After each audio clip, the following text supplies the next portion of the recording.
Hello. Hi, hi. Hello. Yes. Yes, we are doing lads today. I said so before that I wanted to do lads just for the sake of doing something fun. 3 days in a row of streaming. I went from not streaming whatsoever to suddenly streaming 3 days in a row. You sick of me yet? Yes, hello PNG me. PNG because my phone that I use to track is also my personal phone where I play lads. How's everybody doing? Truly is an anathon. Yeah. I'm just gonna disappear for a couple months again after this. Like, sorry guys, I had to go get the milk. Give me a second. Hey, Water Bear. Hey, Silver. Yeah, you made it. You made it. All right, hang on. I am messing a little bit with the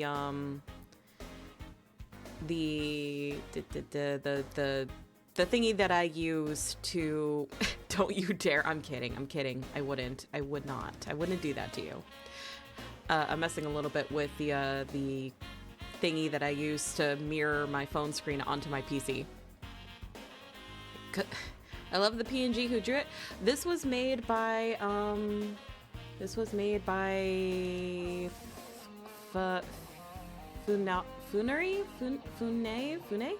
Let me grab their Twitter.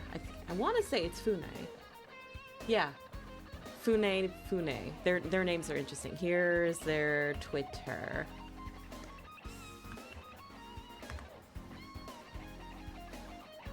I freaking fell in love with their PNG tuber art when I first saw it on there for like their Fugis and everything, and I wanted to get an updated Fugi for what I thought was my design at the time. Cause fun fact, before Deerbits showed me the wonders of customizable VTuber models that were not super expensive on like Etsy and stuff and VGen, this was going to be my PNG tuber for when I started streaming. I was going to use this originally.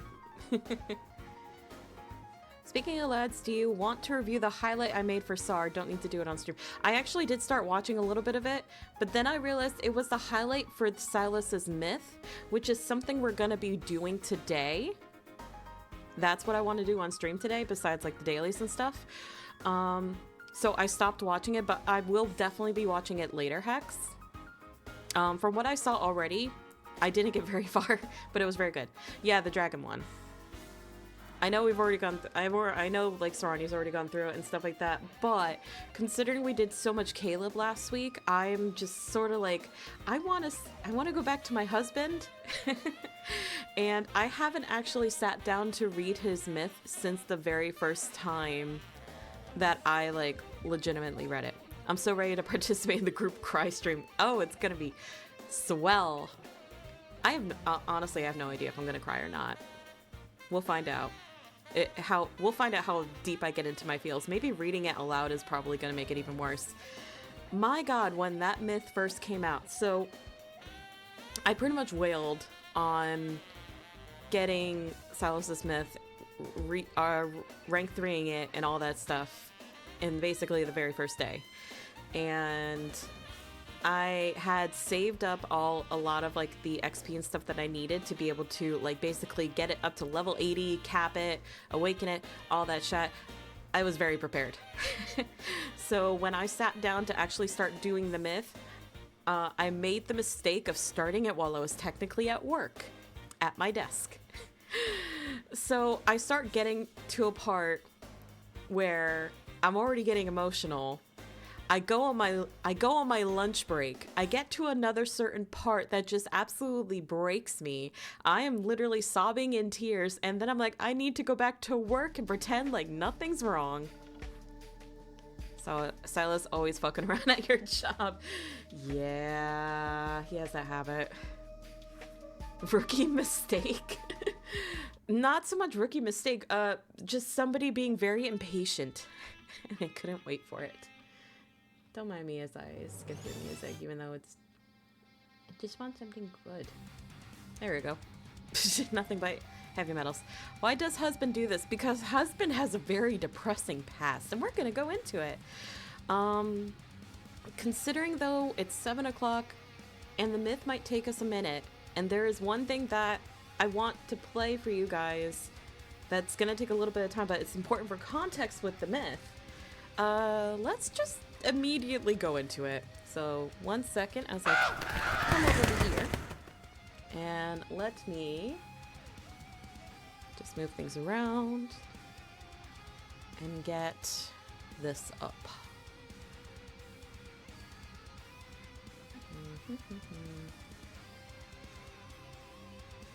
Oh, good. It's already pulled up on here. Perfect.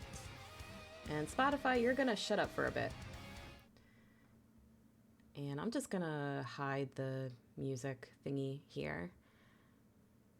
And get phone audio up. And then unmute it. Yes, yes, start Bluetooth. Hello, Mr. Anna the Witch. Yes, it's my husband.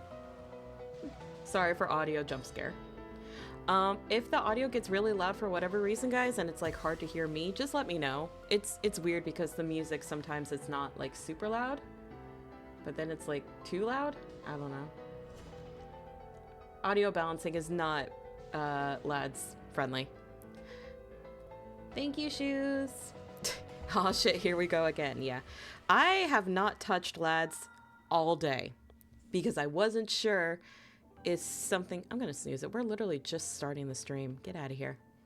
If something happens as soon as I open up this thing, like if I get a phone call, I didn't get a phone call. It is so apt that he decided to show up in his workout gear today. Oh, okay then. His legs are out. They are very much out. All right. Let me just grab some of my daily stuff really fast. Because like I said, I haven't touched this thing all day. And this is gonna take like 2 seconds.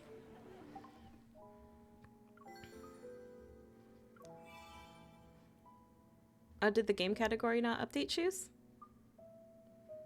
I don't know why for some reason it gives lads an issue. What a excuse you. That is my husband. You're correct. But excuse you. Alright. It never does for this game. I'll just update it myself. Don't worry.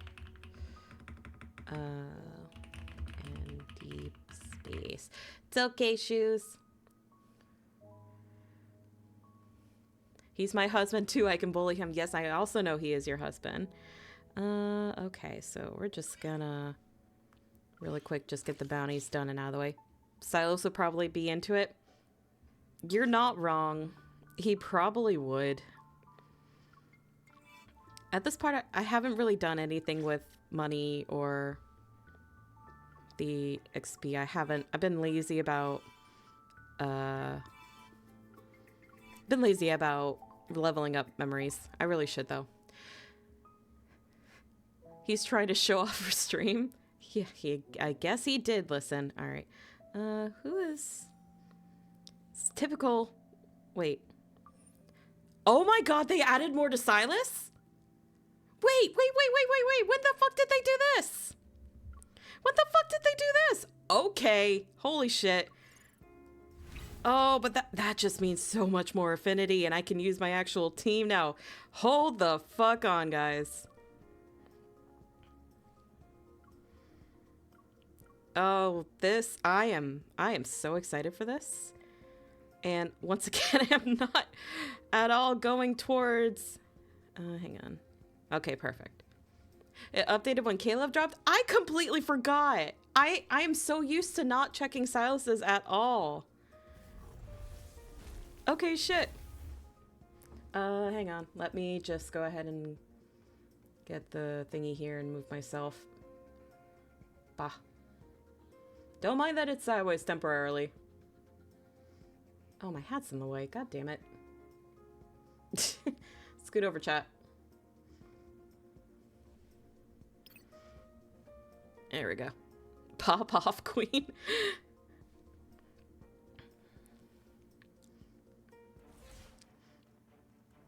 Entertaining as it is, it's I'm just gonna let it go auto because we have stuff to do.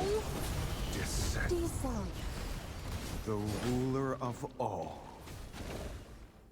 Be careful, don't let it hit you. I have been dying for more of Silas's levels in the deep space orbit. Oh my god, I've been dying for them more. I'm so happy.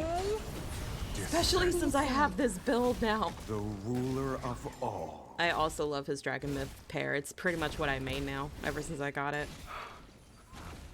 It's time to eat. You put up a good fight. Good job. Alright, let's just skim on through to these three and get them out of the way. Seeing ladies are boycotting right now over Silas's cards? Yeah, I know. It's time for Doomsday. descent. I mean, obviously, yeah, I want ruler more of all. Silas things, but It's time to meet your I maker. mean, I can be patient because I'm a Let's little bit of settle a this. late It's gamer and time stuff like to that, so it still feels like I sometimes have more. Plus, I We're reached a halfway I reached over 100 affinity, there. Descent. and as you can The see, my ruler strategy of is brute all. force. Basically, we all need more Silas Guess content, it's gonna yes. fight dirty. Is that it? It's time to eat. I'm on 95, I'm so close. Just Oh, hell starting. yeah. Doomsday. Descent. The ruler of all. Get that marriage, Water Bear, I believe in you. Bow down. At our feet. You put up a good fight. Good job. Alright, just one more. 103. I think I just got to 113. Oh, it's the stupid beacon one. Doesn't matter whose place this is. Hate the It's beacon. time for a new. I want the transmission to go faster. You're more excited than I am. Sir, stop flirting. We're in the middle of a fight. Doomsday. Descent. The ruler of all. It's your turn.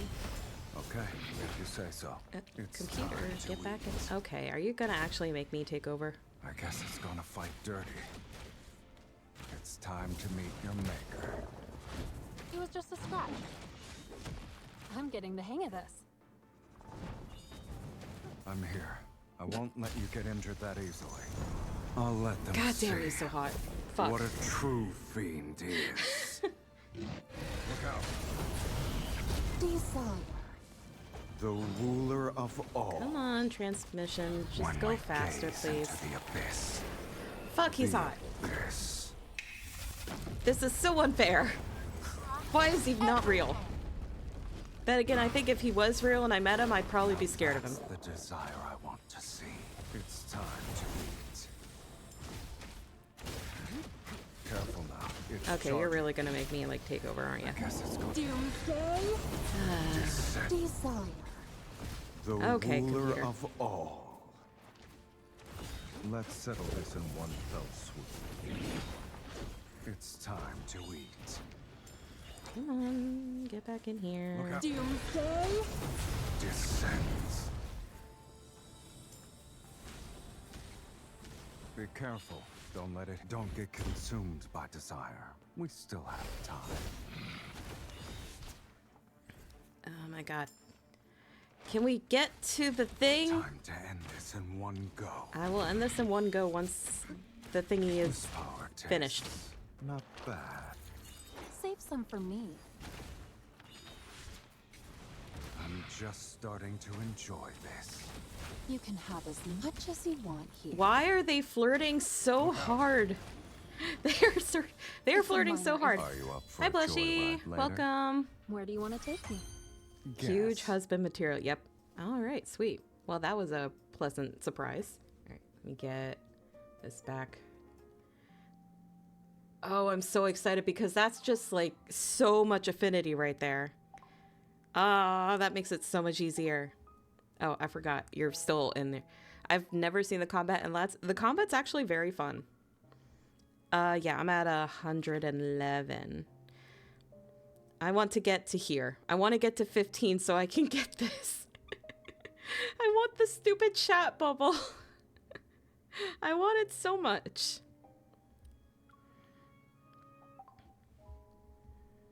Okay, and... oh wait, that was the wrong thing. I didn't mean to click that one. Here we go. Alright, just like that, all the daily's done. Grab this. Yep, yep, yep. And then let's see. Oh, hey! If you want to see a fountain that badly, you just need to shake a can of cola a few times. Oh no. What does this mean? That's not why I did it though. You should spray cola under the sun next time. Then you'll see a rainbow. I don't think that's how it works. I'm sorry, you can prank me back. Oh. I'm torn between this one and this one. I think, let's see what this one looks like. Give him some Mentos. Oh, and this was from, because I just did a bunch of the Lunar New Year stuff for the other guys. It was great, but the prize is rewarded. Oh, cute.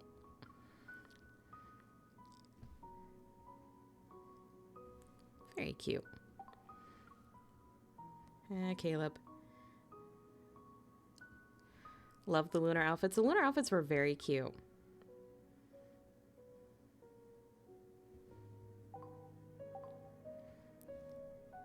Just wait for Silas to rub up. Hi! Hello, husband. Are you still wearing your ring? Hi. Hello. Hi. Don't mind me poking. It's not as great a burden as you think it is. It's merely the weight of a suit jacket. Easily managed. Silas, you're not wearing a suit or a jacket. Yes, I am checking his ring. Yeah, he's still wearing it. Oh, and he's also wearing his earrings. I normally let all the guys like pick their own stuff. And so it's always a surprise. Oh, I'm still over to the side. Oopsie. Come back over here. What? You caught me so off guard for a second, Mochi. I was like, I didn't touch him. Why are you laughing? All right. Let's see. I really want to check real quick what the other guys are wearing. That's been my new thing. So let's start with Xavier. What are you wearing today? Oh, he's in his cat outfit. Cute. You want to compare our heights? Of course I'm taller than you. Not that much taller.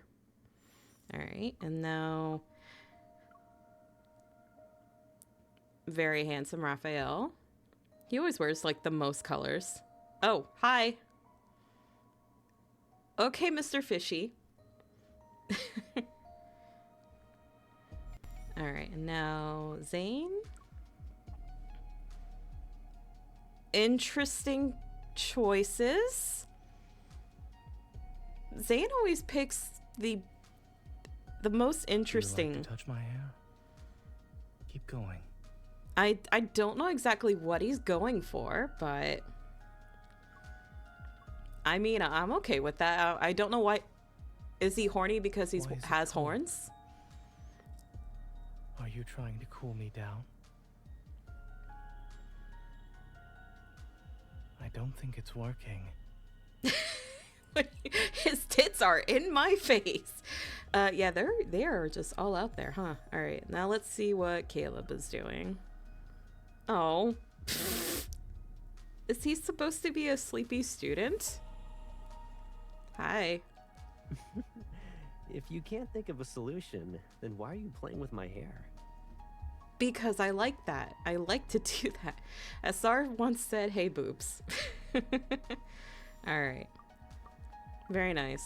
Though, Silas, I really don't understand why you decided to go with the gym outfit, but, you know, it's fine. Oop. Is this bait? Parents are home. Don't mind the dog barking. The dog Happy? barking, not Bob barking. Jesus. Here's a gift. Nice. Very nice. God, I just realized I look up from my screen and I have the actual like capture on one monitor. I have OBS on another monitor, and then I have my phone right in front of me. I'm literally looking at Silas in 3 different ways. I hate that thing. How dare he? He bit my hand, like playfully. Oh, let's see. Before I think about pranking you back, let's figure out how to clean my clothes first. Oh, I think I got his suit a little messy. Oopsie. You don't see his lips move? No, I've seen his lips moves. Hi, Nim. Welcome in. Thank you so much for the follow. Yes, I do see his lips move. I know what you're thinking of. Yeah, nice to see you again, too. Alrighty. So the thing that I want to do real quick before getting into the actual myth is there is a memory that he has here, this one, that's very important for the myth. So we're gonna go through this first, and then we're gonna start the myth. Respectfully, I'm not looking at his face. I mean, hang on. We could do more. We could do better. Oh no, big sigh. Yeah, we're gonna have the feels tonight, guys. I could do one Whisper better time. for you. A secret? Or a trick? Since you're the bait, I'm happy to fall for your trap. All right, let me go get tissues. I actually have tissues right next to me in anticipation. Happy Halloween since he's handing out tricks. I'm fine with that. Halloween, my birthday. I'll take any tricks he's got. All right. We're going to go through this first, and then we're going to start with the myth. Does it sound like they speed up their response to anyone else? I'm pretty sure it's just because of the localization thing. Sometimes they have to talk fast for, like, I don't know, frame purposes, maybe. All right. Oh, Jesus, that was loud. That was loud. I forgot this I forgot this started with fucking gunshots. All right, I'm just gonna turn that volume down real fast.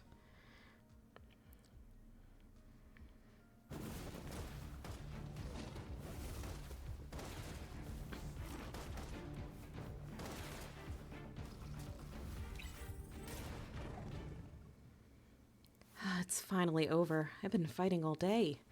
Catching my breath, I sit down in a field and check the results of the protofield scan.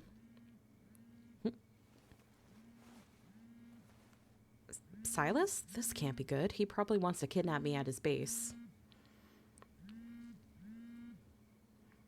Yeah, this one is just all audio. What took you so long? Oh, I don't know. Maybe I have a thing called a job. I see this job leaves you vulnerable. A chill runs down my spine. I check my surroundings. Where are you? A red light pierces the darkness and lands right next to my leg. Laser sight? The red dot swings back and forth, circling around me. Gritting my teeth, I scoot left and right to avoid it. I become more and more annoyed. Stop toying with me. And here I thought only cats chase a moving red dot. If you don't have anything else to say, I'm hanging up. I suggest you don't, kitten. What? In that split second, a red laser beam brushes past my cheek. It takes me a few moments to realize a wanderer sneaked up behind me and Silas just shot it. Are you done gawking? Stand up. I try to get up, but I don't have the strength. There's a prickling sensation in my leg. Your leg is bleeding. I got injured. Explain why it hurts. You're a good hunter. You're mocking me, aren't you? I can... Hey! Silas picks me up and carries me down a narrow pathway. I can walk. I'll just be slower than usual. I don't have the patience for that. But... You have two choices. Be quiet and stop struggling so we can find a safe place nearby to get your wound treated, or maybe you want to stay here and fend for yourself. I choose the first option. I should kill you. Do it before you're killed. Silas. I was wondering, can we change positions? Your shoulder's digging into my back. Fine. We continue walking, Silas carrying me in his arms as we reach a road with streetlights. I finally get a good look at his face when we're under artificial lighting in addition to moonlight. I have a question. Ask. We're in the middle of nowhere. Did you come all the way here to help me? Are you really that important? Today, I attended a jewelry auction. I didn't know jewelry auctions were your thing. They aren't. I returned empty-handed. And then I stumbled upon you. I guess it's destiny. Do you think it's easy to make me feel touched? I'm not trying to appeal to your emotions. Not like you have any. It could be my exhaustion or the steady rhythm of Silas's footsteps, but I soon find myself getting sleepy. I have another question. Go ahead. I'm tired. Do you mind if I close my eyes for a If I say bit? I do, will you stay awake? A wounded person might never wake up again if they fall asleep. Are my injuries that serious? You're easy to fool.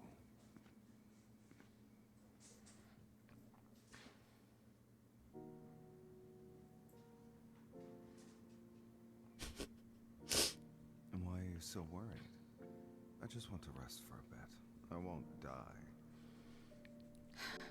In your current state, you might not wake up at all.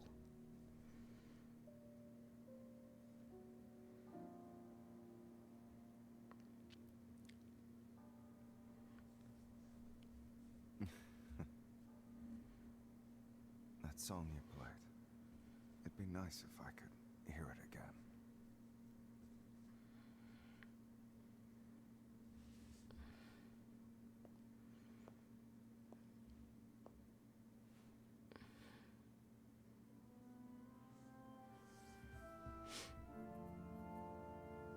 All y'all in the chat are degenerates.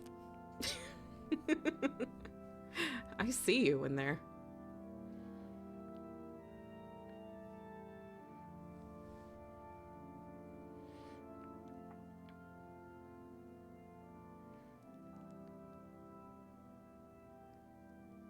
Oh, Water Bear, I'm sorry. If it makes you feel better, I normally don't listen to this one either. Stop. I want to sleep some more. I wake up. Intricate old decorations, prayer candles, and murals greet me. Did you sleep well? Then again, I probably know the answer. The faint morning rays peek in through the window, outlining Silas's figure. His silhouette in front of a mural is bathed in a golden glow. I rub my eyes and sit up, noticing that a blazer has been draped over me. The wound on my leg has been bandaged as well.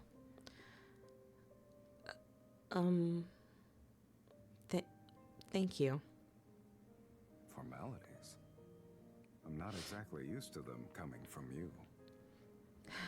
Quietly, I look around before my gaze lands on the pipe organ in the center of the church. By the way, were you playing a song? I like it. It makes me feel nostalgic for some reason.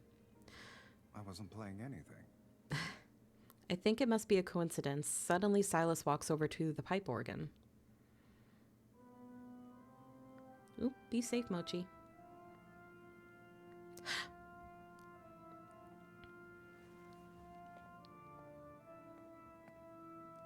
He plays the melody born from my fingertips in that dream. He doesn't make a single mistake.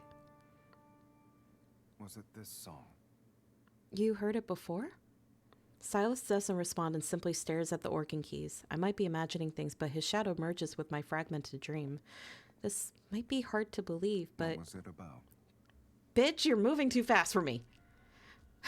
Thank you, Tsunami, for the hydrate. Yes, please be safe, Mochi. This might be hard to believe, but you appeared in my dream again.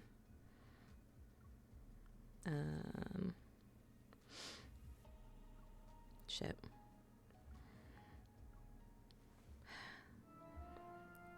Silas plays a few more notes. Standing next to him, I play the rest of the song with ease. Strange. How do I know every note? It's as if I played the song countless times. You actually remembered it.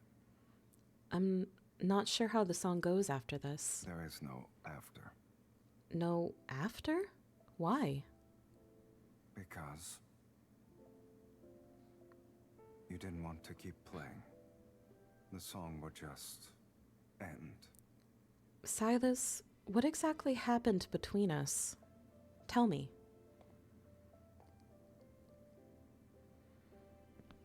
What if I keep you in the dark for now?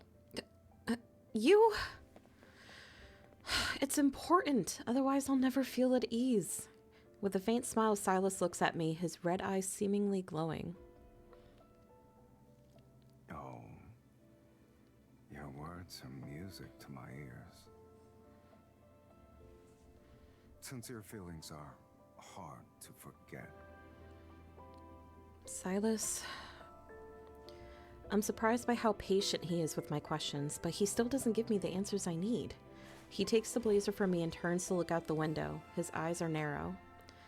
The sun's up, which means it's the start of a brand new day. Come on, I'll take you home. Home? I thought you'd just take me back to your place if I couldn't resist. Have you ever been able to resist? If you want to return to Anakainis, just say so.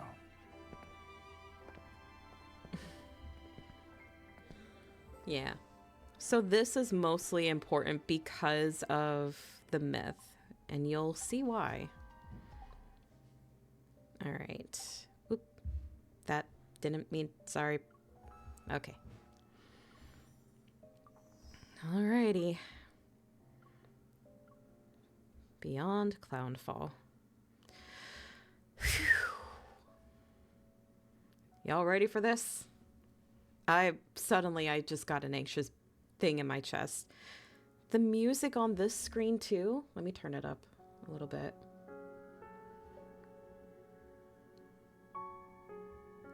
It's so pretty, but it's so somber and like sad. And you can't get this music anywhere else. I've literally been tempted to just sort of screen record this and rip the audio from it because it's such a beautiful... It's so beautiful, but it's so sad. Alrighty. Time for Silas's myth.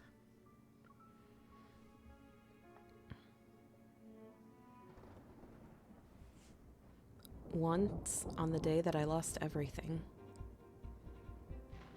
I met my dragon. The sorceress has been judged! Greed and evil shall perish so long as His Majesty and the Sacred Judicator protect Philos for all eternity. The sorceress has been judged. Greed and evil shall perish so long as His Majesty and the Sacred Judicator protect Philos for all eternity.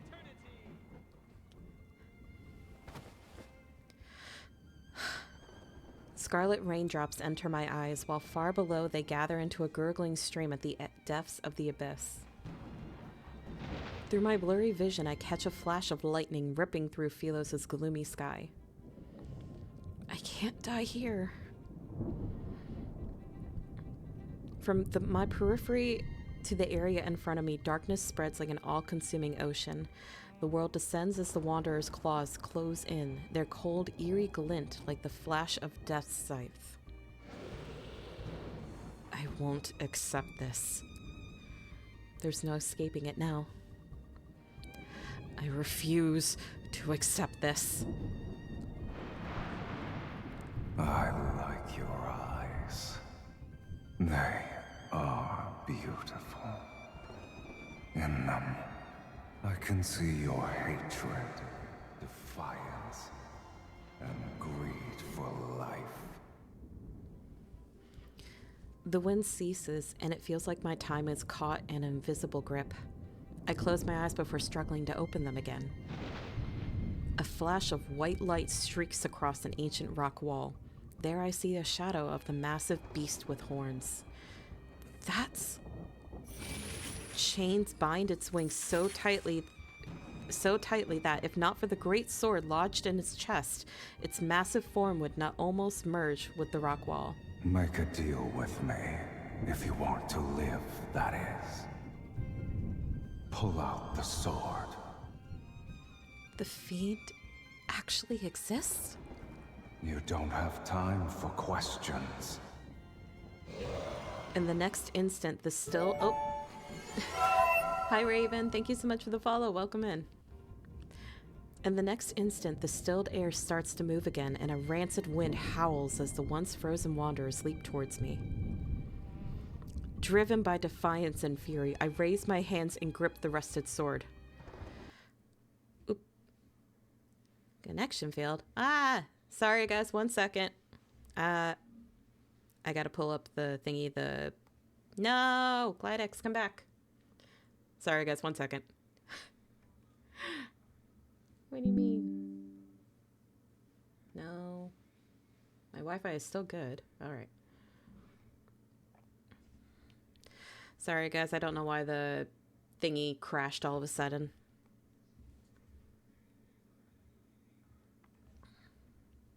Alright, we good? Yeah, we good. All good. Fun wanted to save your sanity with the story. I guess. Alright, let me get the audio back up. Come on, audio.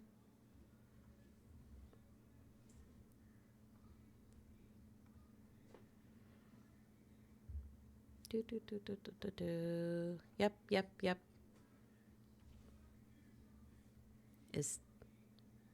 Ah, shit. I can't hear it still. Hang on. Come back.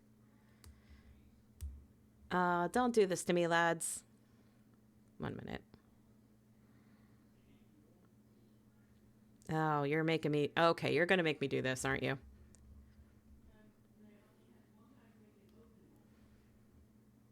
Why is, like, all the audio suddenly just not wanting to play? 1 second. Oop. There. Hang on. Let me close lads and reload it again. As he once said, just let me know which sword you're talking about. Yep. Our internet is silencing us. No, it's not. It's not. All of a sudden, it just doesn't seem to want to play the audio. Hello?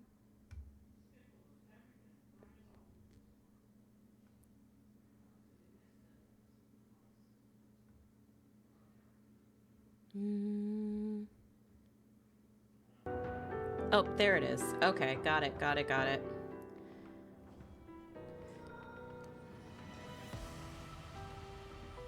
Alright, we're good. We're just gonna have to do that part again. Oh, man, we were so close to the end of that first one. You're just in time. I made some salad. Why not have an appetizer before you get to the main course? Are you my main course? Can you be my main course? Anyway. Back to this again. Alright, I'm just gonna try to speed through to get to that part. Hi, honey.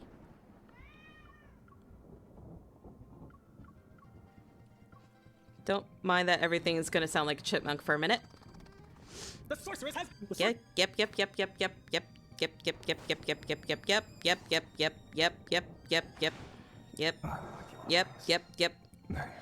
Yep. I get it, Silas. Yep. Make a deal with me. Yep. Pull out the sword. Okay. Alright, we're back to here. The fiend actually exists? You don't have time for questions. In the next instant, the stilled air starts to move once again, and a rancid wind howls as once frozen wanderers leap towards me. Driven by defiance and fury, I raise my hands and grip the rusted sword. I want to live. No matter the cost. When I pull out the sword, the rust melts away and transforms into light. It surges into my body, mingling with a strand of black-red mist. Amidst the chaos, wings flap and stir up a whirlwind of sand and gravel. I'm thrown onto the jagged rocks, my vision growing hazier by the second. All I can see in the darkness is a single dark red gem-like eye.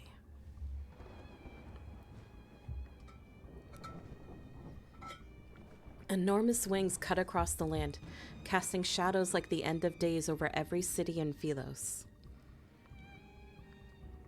On that day, the girl marked for execution unleashed the fiend from the abyss. This was long before humans arrived on this planet.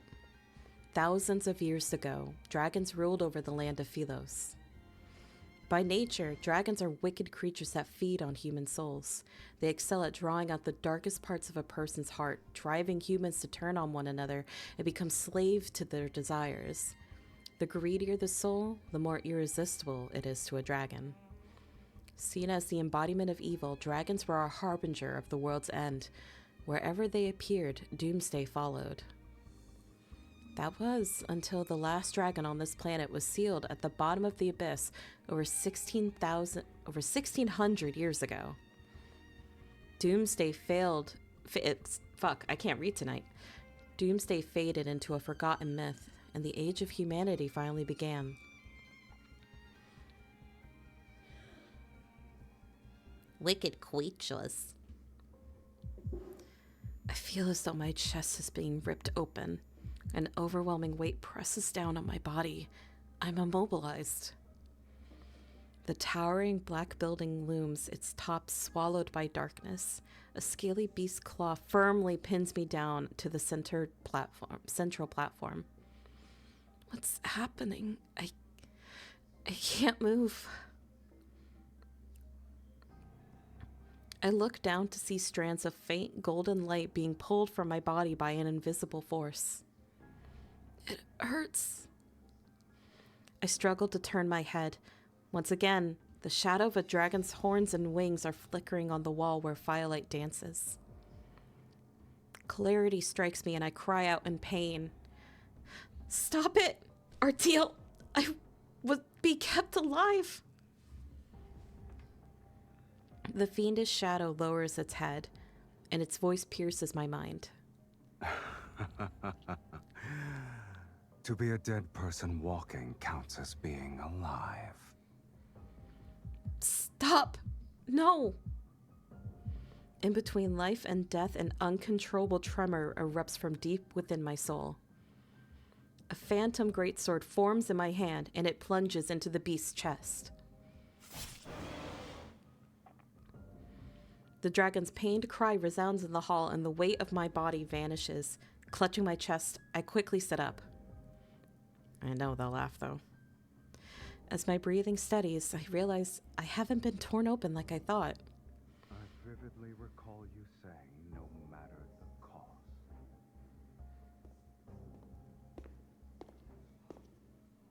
There he is. The giant beast's shadow fades away, and from the darkness emerges a man wrapped in a blood-red mist. He watches me like I'm his prey, and similar to the dragon, he possesses a pair of beautiful, garnet-like eyes. I set you free, and you saved me. That means our deal in the abyss is done. He slowly approaches me. I quickly stumble as I make my way down the platform. I can barely keep my distance from him. Dragons can only feed on human souls if they're offered up willingly. So, as long as I don't agree, you can't eat me. The fiend narrows his eyes and approaches me from the other side of the platform. Is that it? Instead of claiming your lackluster soul.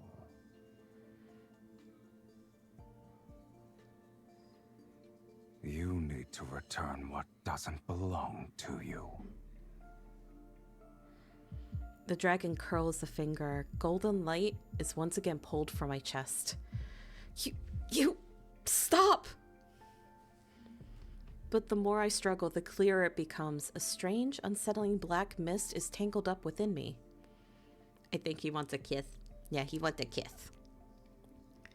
It feels like a soul that isn't mine has somehow fused with my own.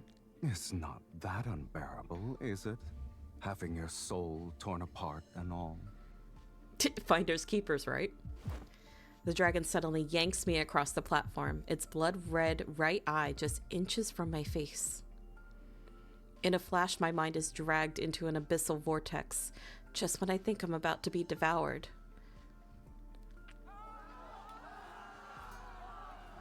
The wind howls through the Crimson Valley as countless soldiers of the Legion of Justitia thrust their weapons at my chest. I quickly realize this isn't my past, and the body writhing in pain isn't mine either.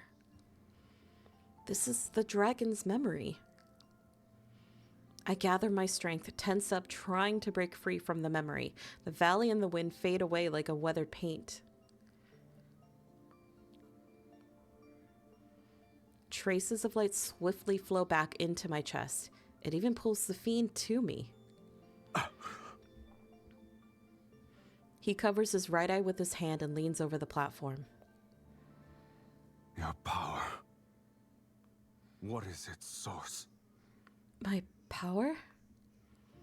That's a question even I can't answer. Before I can think further, a claw-like hand grabs my chin and pulls me closer. Look at me. Cold sweat blurs my vision as his grip around my neck tightens. I can't help but meet his gaze. A familiar voice resounds in my mind. It's unmistakably mine, yet the tone is strangely foreign. I want that eye. It's mine. It belongs to me. It's getting stronger. The scent of desire. Tell me your Sandy. desire, and offer your soul to me. Then I shall promise to give you a painless death. Unless you wish to become a minion of a dragon's nest. And at this point, I was screaming, I volunteer! I grip my hand so tight it nearly draws blood. But how could anyone sell their soul to the fiend? I don't want anything. You fool. His fingers brush over my lip that I bit earlier. There's a tingling sensation, and his right eye gleams with a faint blood-red light. I can't breathe. No, I need to come up with something. Stop. Why are you suddenly going on your own? Hang on. I can't breathe. No, I need to come up with something. Anything. So long as it lets me survive. Countless fleeting thoughts that I could barely serve as excuses flash in my mind. I only managed to grasp one. Take me back to the Ivory City. I must return. Your life is hanging by a thread, mortal. And yet you still dare to play tricks. I'm being honest. I used to live in the sanctuary, but they judged me as a sorceress and threw me into the abyss. I won't accept this. I want revenge. My heart pounds in my chest and my hand trembles as I reach for my dagger. Suddenly, the restraints on me disappear. I'm forcibly flung back to the platform. The dark mist skims along the smooth surface of the platform, retreating into his palm. As it does, my wounds close up, leaving no scars behind. It's almost unreal. He is very pretty. He's very, very pretty. Lead the way. He's so pretty. All right, first one done. 7 more to go. Over 1,600 years ago, after centuries of war with humanity, the dragon, set in legend to bring about Phelos's end, was finally sealed in the abyss by the fiend-infested Taurus city, by the Legion of Justitia. This decisive event, known as the Battle of Taurus, led to the widespread praise for the Legion. The leader who drove his sword into the dragon's heart was revered as the sacred judicator. Monuments honoring his deeds stand tall across Philos, and his followers built a grand sanctuary in his name after his death. Every year, the sanctuary takes in some of the city's orphans in the name of the sacred judicator. It is a place held in even higher regard than the royal palace. When these orphans come of age, a judicator's oracle, dressed in magnificent robes, takes them away to join the Legion of Justitia. However, the judicator's oracle who came to take me threw me into the abyss in front of everyone. Star Wars, anybody? Anakin? Jedi Force? Yep. The pure white sanctuary stands in solid grandeur, and the pristine marble floor gleams. The intricate wall carvings are well maintained, appearing new. They look just like this when I was taken away. The followers gathered here scattered the moment they see the sorceress who was supposed to be dead. As for the guards, they fall apart like dominoes with just a flick of a finger. Growing up in a cage like this, no wonder your soul is so dull.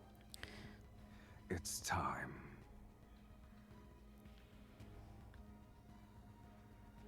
Revenge is important, but so is staying alive. The news of the fiend's appearance in the sanctuary must be spreading like wildfire in the city. Once the Legion of Justitia arrives to deal with him, I can slip away in the chaos. I watch the last guard disappear from view, pretending I didn't see them as I turn away.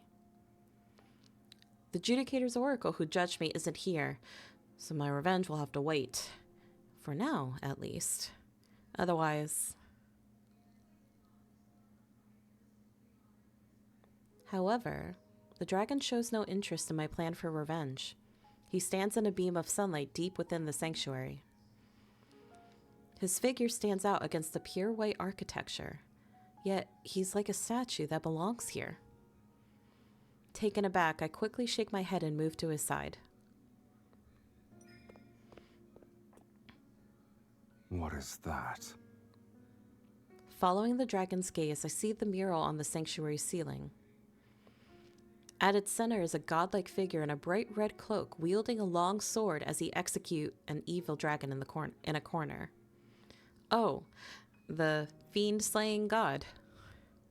The godlike man represents the sacred judicator, and that evil dragon getting a sword through its chest in the corner. That's probably you. I can't figure out why he keeps staring at it. Forget the insult. The dragon is drawn without any semblance of beauty. The dragon lowers his eyes, casting a calm, scrutinizing glance over my face. Of course, it's just the artist's take. You're much more handsome and imposing in real life. He looks at the text beneath the mural. It's been 1,677 years since I was sealed away. You can read that? You can't? It's written in an ancient language that's been lost to time. Nobody can read it anymore. What does it say? You're half expecting me to say glaze? Like what word? The fiend looks at the ceiling again. Hi, Citrus. Thank you. The fiend is the very essence of malice and greed, skilled at twisting human desires. He drives mortals to turn against each other, leading them to their own demise. Given time, the world will be swallowed by chaos and descend into ruination. The fiend's arrival marks the onset of doomsday. During the Battle of Taurus, the sacred judicator with a will of iron stood firm against the corruption of evil. In a war so fierce, he emerged as the sole honorable survivor. He sealed away the fiend, the very harbinger of doomsday, deep within the planet's chasm. With the curse of doomsday lifted, hope was restored to Philos.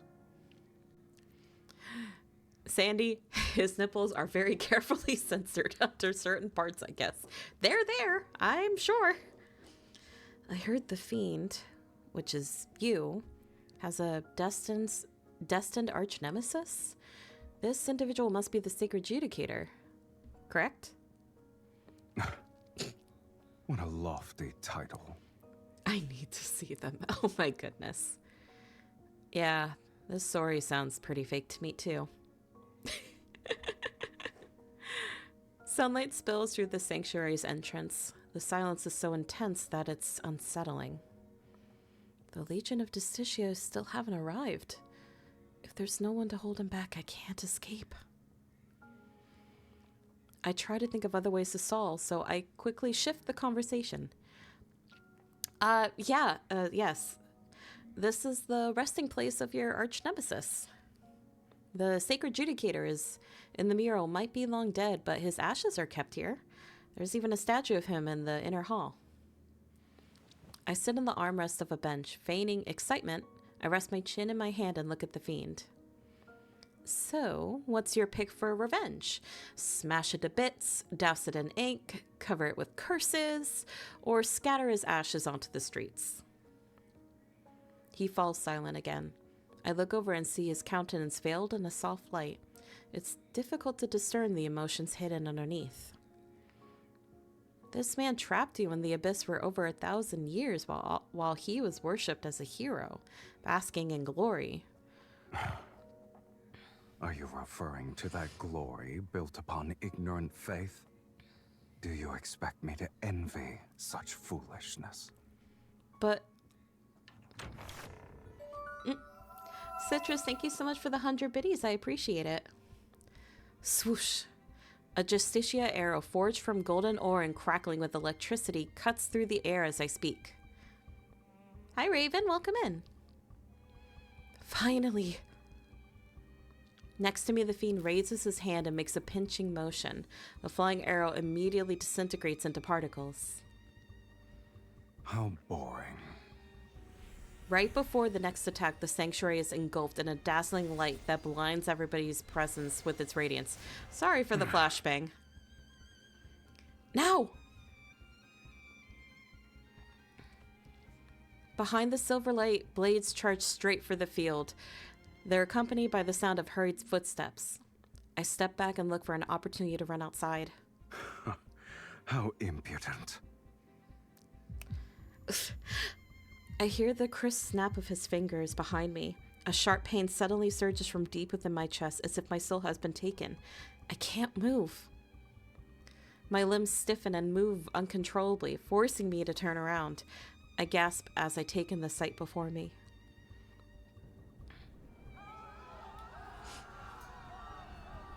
The guards are tearing into each other like marionettes on invisible strings, slashing, ripping, and killing without mercy. Blood splatters across the engraved walls. The candelabras are topped amidst the chaos, setting the drapes ablaze. The stained glass windows, once vibrant, now cast an ominous red glow, reflecting a twisted vision of purgatory. Yes, he has a very nice back. Haunting wails and screams echo through the sanctuary. The fiend watches as the place descends into a blood-soaked inferno, and he scoffs. Even after all these years, mortals are still foolish to the last. Hi, Lily. Welcome.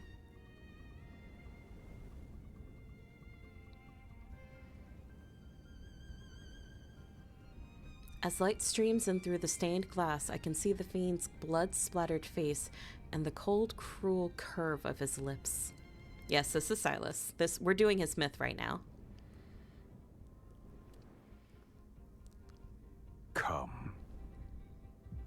I can say many things to that. His eye. It's his eye manipulating everything. You're only somewhat clever, but it's still a pitiful display. If you're planning to kill with a borrowed knife, you'd better make sure the blade is sharp enough. The familiar excruciating pain tears through my flesh once more, and the faint golden light mixed with black mist is once again pulled from my body. Oh, unfortunately, Raven, this myth, this particular one, was a limited myth. It's not going to come back into rotation. I'm sorry. His eye, it should be mine. Even on the brink of death, you still dare to covet my eye. You greedy fool. What a shame. Wait, you can kill me whenever you like, but if you spare me, I can help you achieve more. And I bite my lip hard, forcing myself to stay calm and steady as I speak to him. I want to live, and I want your eye. It's like how you want my soul. Is there a problem with that? It's just too bad that I'm not as strong as you.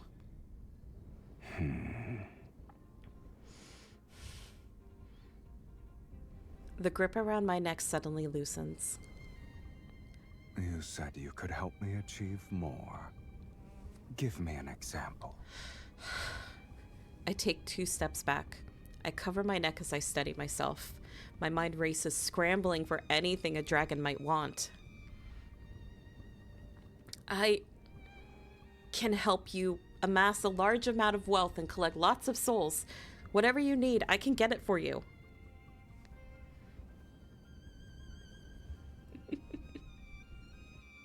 In the next moment, my body is lifted off of the ground as he soars into the sky. What are you doing now? Ask again, and I'll devour you whole. I ask again, what are you doing now? Hi, Minky! With a snap of his fingers, energy erupts from the flames. The columns of fire rise upward and stain the clouds in mesmerizing crimson hues. The ground shakes, and the magnificent solemn sanctuary at the heart of the city quickly crumbles into ruins. For something as tedious as revenge, this will suffice. No need for a spectacle. The wind sweeps up the screams and shouts of terror. The fiend holds me and flaps his wings as he flies off into the blazing sunset. Hi, Barrett. Actually, wait, Minky, what the hell? Why are you not VIP in my chat? Hang on, I need to fix that real quick. There you go. Minky, have another diamond to your arsenal. Before the sun disappears under the horizon, we chase the last fragment of light. We find ourselves in a lair perched atop a cliff. Cutely gets VIP dance monkey dance. As I look down in midair, the cliff and lair form a breathtaking sight between peaks, and like a skeleton of a dragon poised to take flight. He lands on the other side where the lighting is noticeably better, and there are no blood-soaked platforms. Stone platforms. I can't read tonight, my god. Is this your home? Have you ever met a fiend with a home? After the dragon puts me down, although it feels more like I was dropped, he drags his tail along a stone staircase to the upper level of the cave. Seeing that he isn't trying to restrain me, I turn and run towards the cave's entrance. Pebbles roll off the cliff, but I can't hear them fall. I stop just in time to stare at the sheer cliffside outside. My heart sinks into the depths of despair. Fine. If I can't go back to the Ivory City, I guess this dragon's lair will have to do.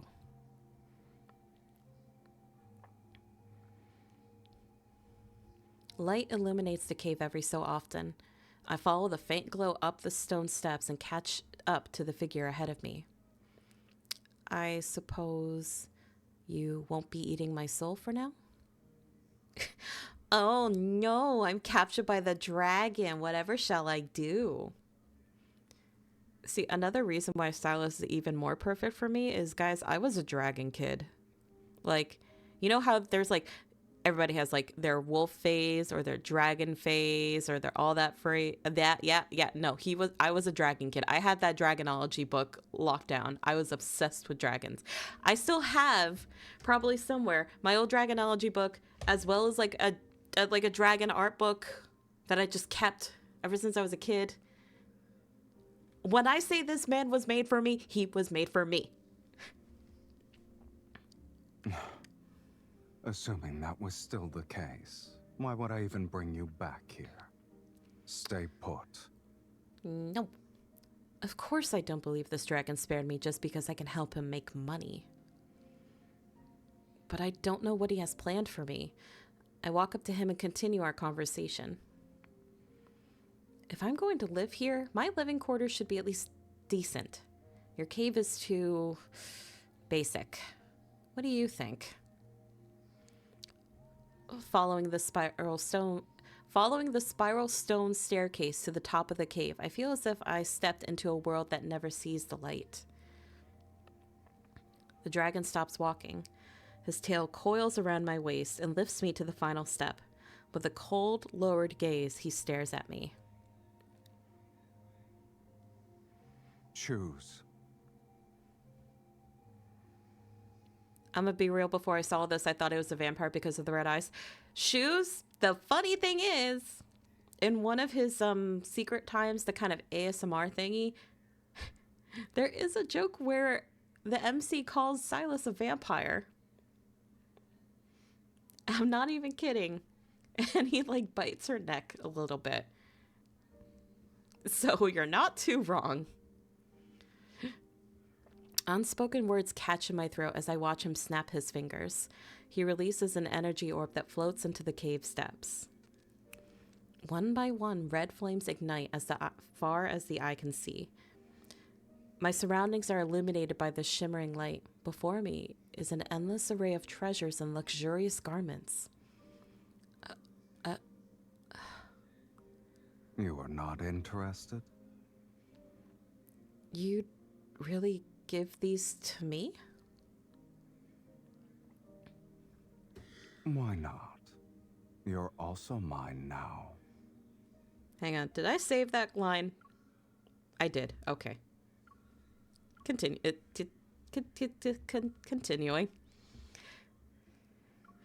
His tail wraps around me again. My body is turned around and pushed towards the treasure cove. The dragon's lair hasn't been visited for a long time. I make my way to a pile of gold, clear away thick cobwebs, and spot an old toppled sword rack behind it.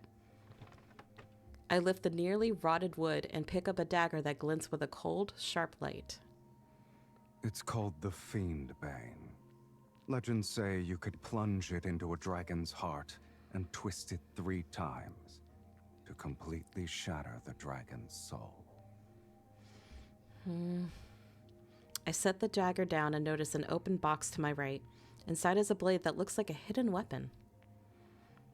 The Golden Crow's Feather of Eternity, designed specifically for gouging out a dragon's eyes.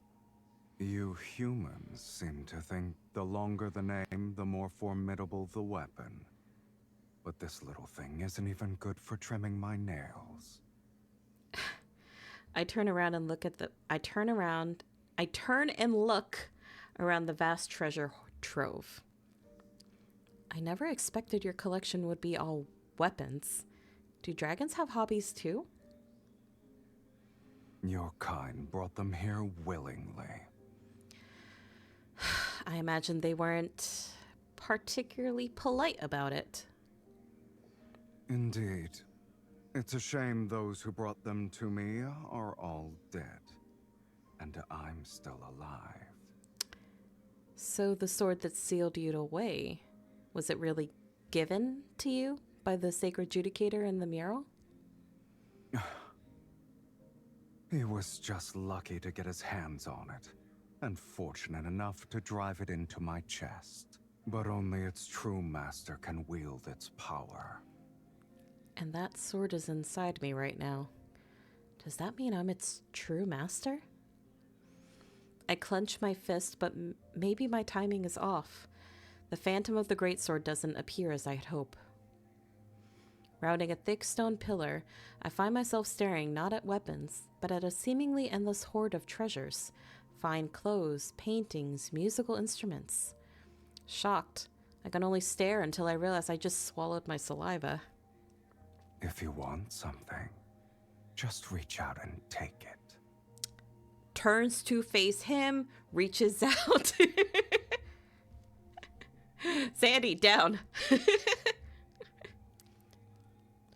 In the flickering firelight, our shadows intertwine on the dimly lit wall. Just like this. Let your greed and desire burn a little brighter. Oh, it's a good thing I'm a PNG right now. His tail glides up my calf. Smiling, the fiend leans in to whisper into my ear. This is how you'll become worthy enough to be my meal. I'm panicking. Holding a gem, my hand clenches in fear. I turn my head as his tail suddenly tightens around me. He laughs, watching me struggle in his grasp.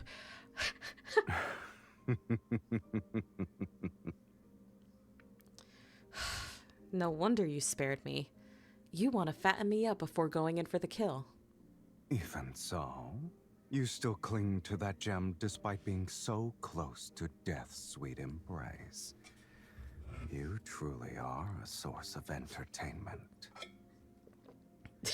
Thank you, Shoes. Enjoy my company while you can. I might bring you a deadly experience next time. Who says death can't be entertaining in itself? Panicking! Panicking! Ah! The firelight casts shadows under his eyelashes. He leans in. He is so close that I can feel his breath enveloping me. It's reminiscent of liquor's intoxicating aroma. God damn it. I'll be waiting with bated breath.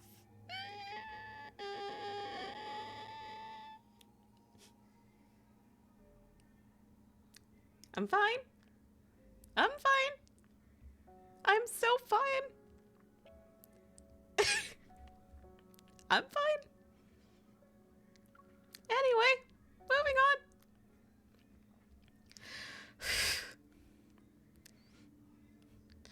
That night, the dragon places me with all the treasures he's gathered. It's as if I'm one of them. It appears like everything is present, but all I can grasp is the moonlight descending into the lair from an opening.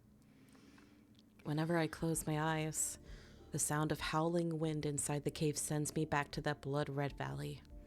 All I can hear is a dragon's cries.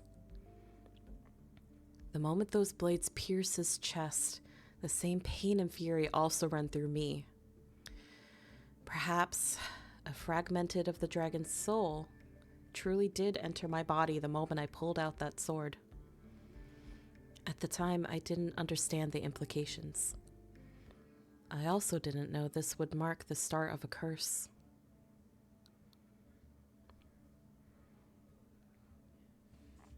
Hang on. I'm going to snooze it because I think we're near a video part of the memory.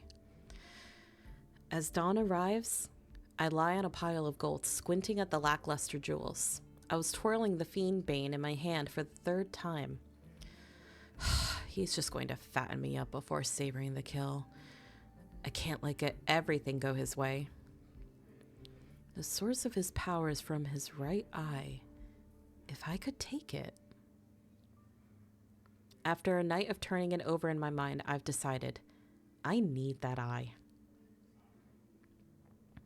With that eye, I might just be able to escape the dragon and avoid the fate of having my soul devoured.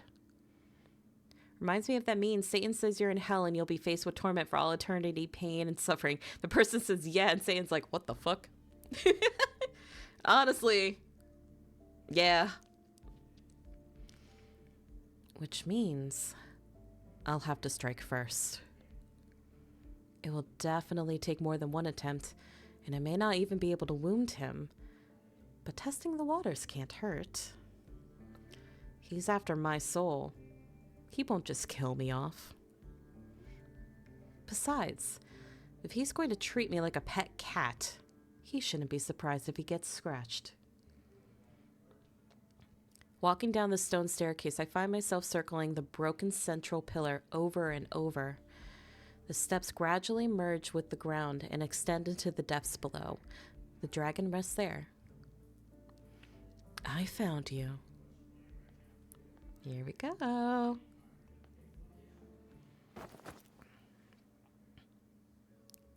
God, look at him. He's so freaking hot. I'm okay.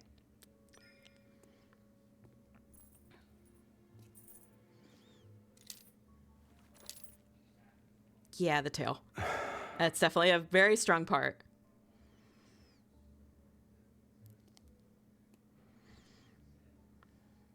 Take this chance.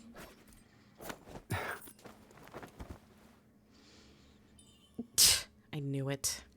Your footsteps are noisy, and you breathe heavily. Consider yourself lucky. At the moment, I'm bored to tears. You'd be a fool to think I only brought one dagger.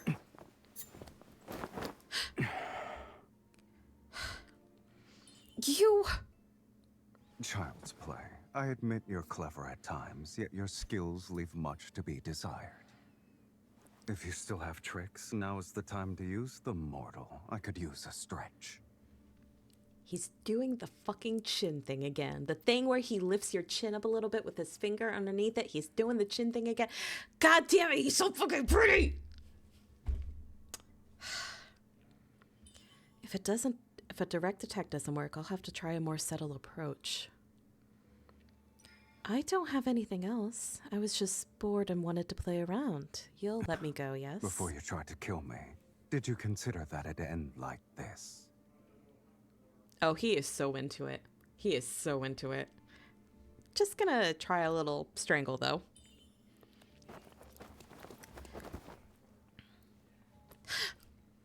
I see. Your overconfidence truly led you to believe I'd be merciful. Feel your heartbeat right now. Don't forget, if I apply more pressure at this very spot, your heart will never beat again. Are you going to stay this weak forever? This will be the mark for the first time.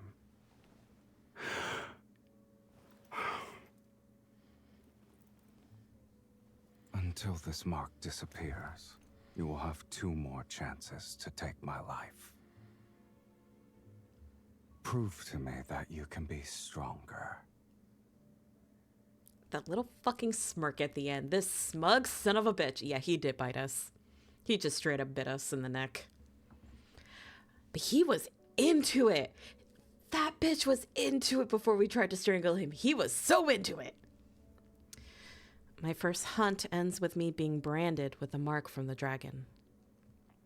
Aside from the dragon who resides in the cave's depths, there's also the cave's opening above where the light pours in. That's another challenge to overcome. Even if the dragon has no interest in hurting me at the moment, I can't let myself stay trapped in this gilded cage with no way out. I tear apart the golden silk carpets from the dragon's lair and weave them into a rope. Using his collections of weapons, I carve footholes into the wall. Ad break in about 2.5 minutes, guys, just so you know. And it's a 3-minute ad break. When we get to that, I'll probably pause because I know there's a couple of people in here that are probably going to get sucked up into the ads, and I don't want to move on past you. I throw the rope up again and again. With every fall and every fresh wound, the gap between me and freedom grows a little smaller. The dragon knows about my escape plan. Sometimes he even sits on the pile of gold, resting his head in his hands as he watches. He neither helps nor stops me. It takes me a while to realize he isn't just watching. He's studying me out of sheer boredom. Just like I used to watch a cat in the sanctuary that kept trying to jump over a wall it could never clear.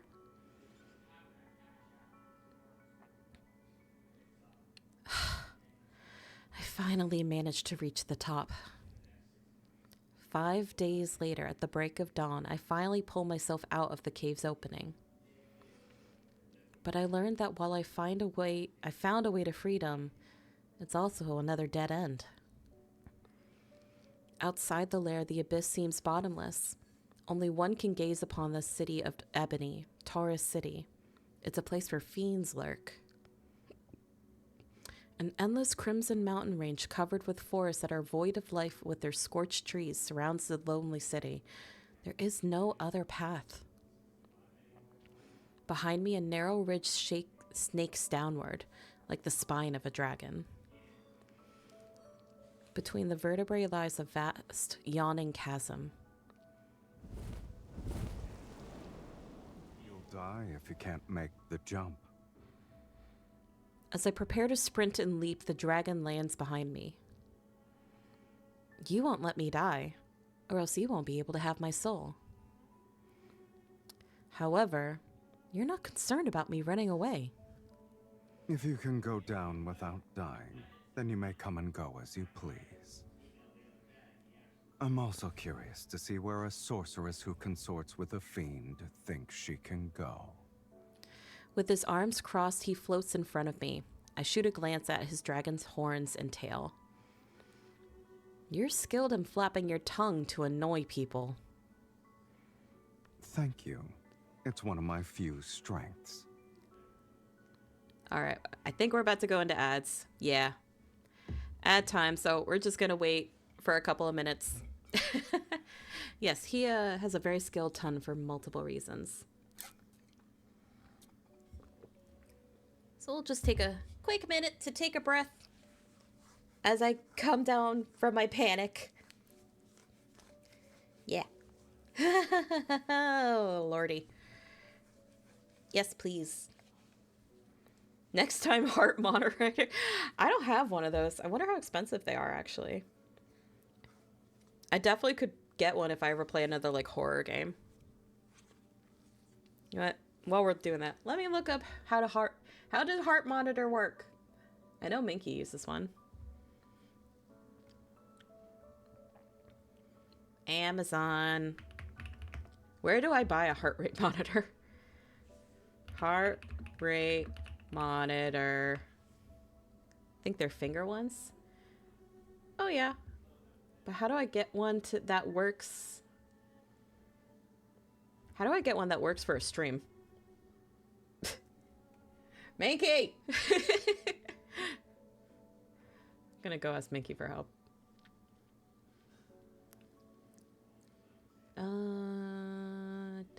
Where's our thingy? Here it is. Hey, Minky, how do heart rate monitor for stream? Only got one ad, let's go. Nice. It still says ad break is happening. But if everybody else is free, you just let me know.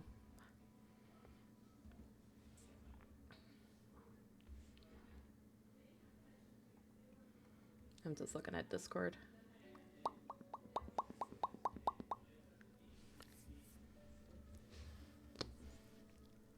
One minute, 49 seconds. At least it's only one ad break per hour. This way. God, he's so pretty. I already thought he was handsome as hell, and then they decided to drop him as a dragon. Like, me and Serrania theorized for a while that he was like a wanderer because of a certain scene and stuff like that, and it looked like he was like beastly. Could not expect that he'd be a straight up fiend. But my God, he's look good.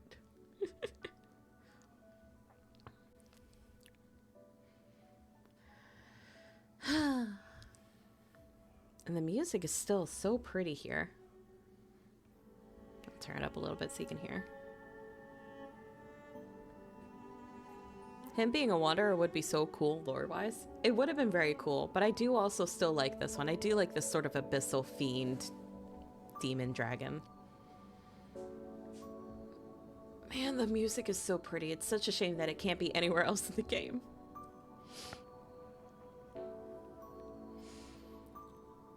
We agree that wanderers are human beings, though, right? Just turned into monsters. Yeah, that is how things have been turning out recently, pretty much. Wanderers being people. All right, turn that back down. We're about to come back.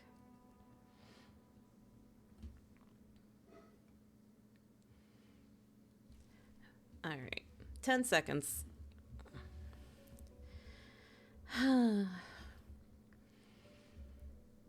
4, 3, 2, 1. Happy New Year! Welcome back, anybody that was in ads. All right.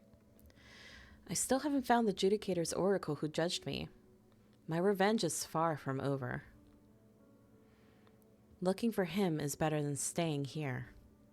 Don't bother. Even if you leap down these 21 bones, no one in your hometown will be waiting for you. I stop in my tracks. What do you mean? The dragon tosses me a blood-stained bag. What's in it? Eyes. Crows pecked out the eyes of the person you're looking for. My gut tells me this isn't the dragon's doing. What happened? You had me destroy a sanctuary, but the Legion of Justicia took it further. They wiped out an entire city under the pretense that doomsday is nigh. The dragon leisurely floats in front of me, a wicked smile on his face, a blood-red vortex swirling deep in his right eye. The Ivory City is a burning purgatory now. A rare sight indeed. Shall I take you there? At the highest point of the dragon's ridge, crimson clouds surge upwards. I'm swept into a boundless sea of roaring flames. After experiencing a moment of vertigo, I feel as if I'm soaring through the air. A massive shadow glides over the burning Ivory City below. The clash of steel echoes from blood-stained streets. Stirred by wings, the air carries blood's metallic scent alongside a burnt, acrid smell. These are the scenes the dragon once witnessed. The memories replay in the soul that's hidden within my body. Mini Womps, thank you so much for the follow. Welcome in. Humans don't need fiends. Their own fear is enough to bring about the world's end. As if this cruel spectacle of people destroying each other wasn't entertaining enough, I soon find myself falling. My soul trembles in pure ecstasy as I soar through the roaring flames. I pay little attention to the warm droplets that splash my eyes. Enough! I forcibly shove away the responsible one for these visions. The air tones bone-chillingly cold again. I lose my balance and descend. Above me, sunlight pierces through a heavy cloud cover, yet the sky grows distant as I fall. The dragon's expression changes from cruel amusement to alarm as he spreads his wings and he flies towards me. The air no longer moves when a scorching embrace envelops me. The descent doesn't stop. It's as if I'm being held in a safe cocoon.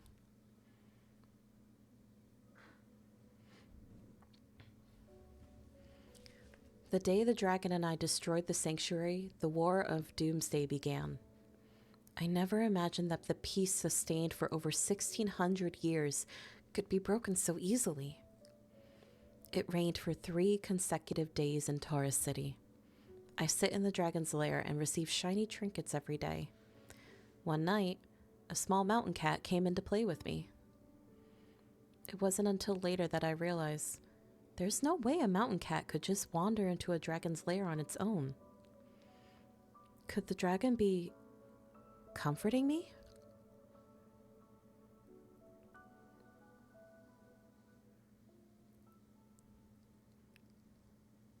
He's leaving little trinkets and trying to make her feel better. After the storm clears, the sky above the dragon's nest is still shrouded in dark swirling clouds. From here, I can see Taurus City, a city of ebony that is the opposite of my hometown, a city of ivory. That place is chaotic and evil, a home for those who are shunned by others. It's a world different from what I know. But when night falls, its outline resembles the Ivory City. What's that sound? A faint breeze blows from behind me as the dragon folds his wings. He lands a few steps away from me. As I sing the final note, I close my mouth and continue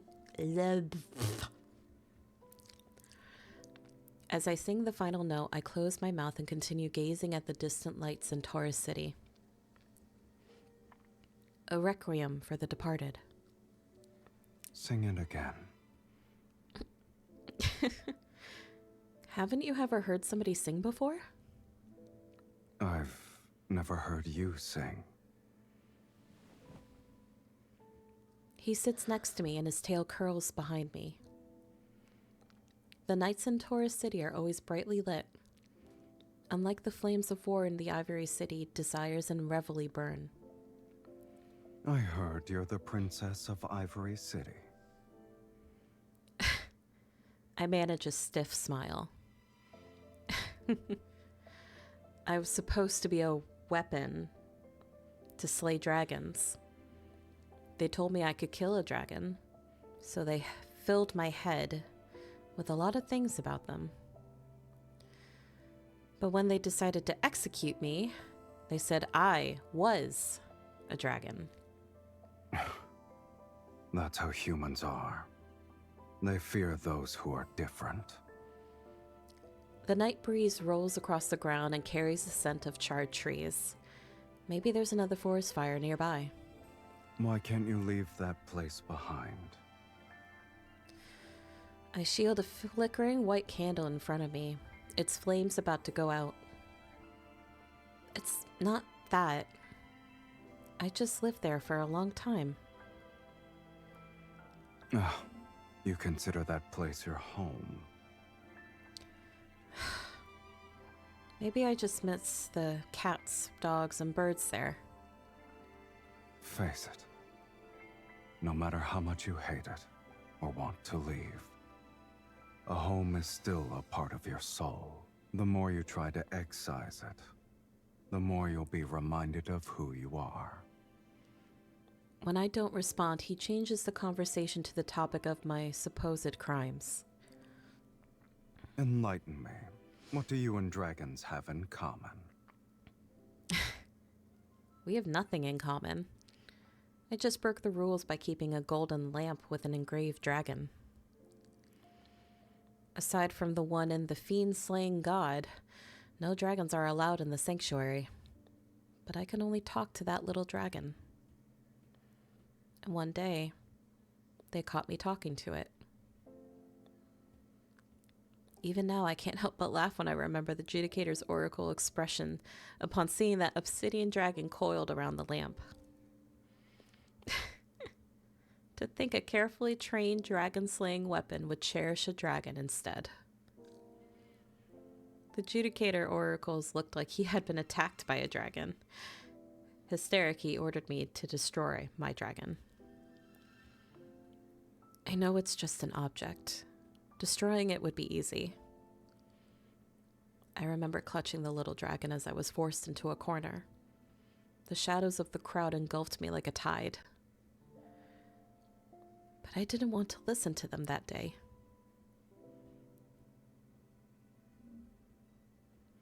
The essence of the Ivory City is reflected in its citizens. People dress nicely, exude grace, and possess untainted souls. The Judicator's oracle said, desire is the seed of calamity. Excessive indulgence will allow this disease to grow quietly. So, I had to act like everyone else. I needed to abide by proper etiquette, say the right words, and bind my hands and feet with invisible white threads. All of these things turned me into a puppet without a heart. But they still burned my dragon. To kill my dragon They framed me for a great crime. They sentenced a puppet to death because it had one desire.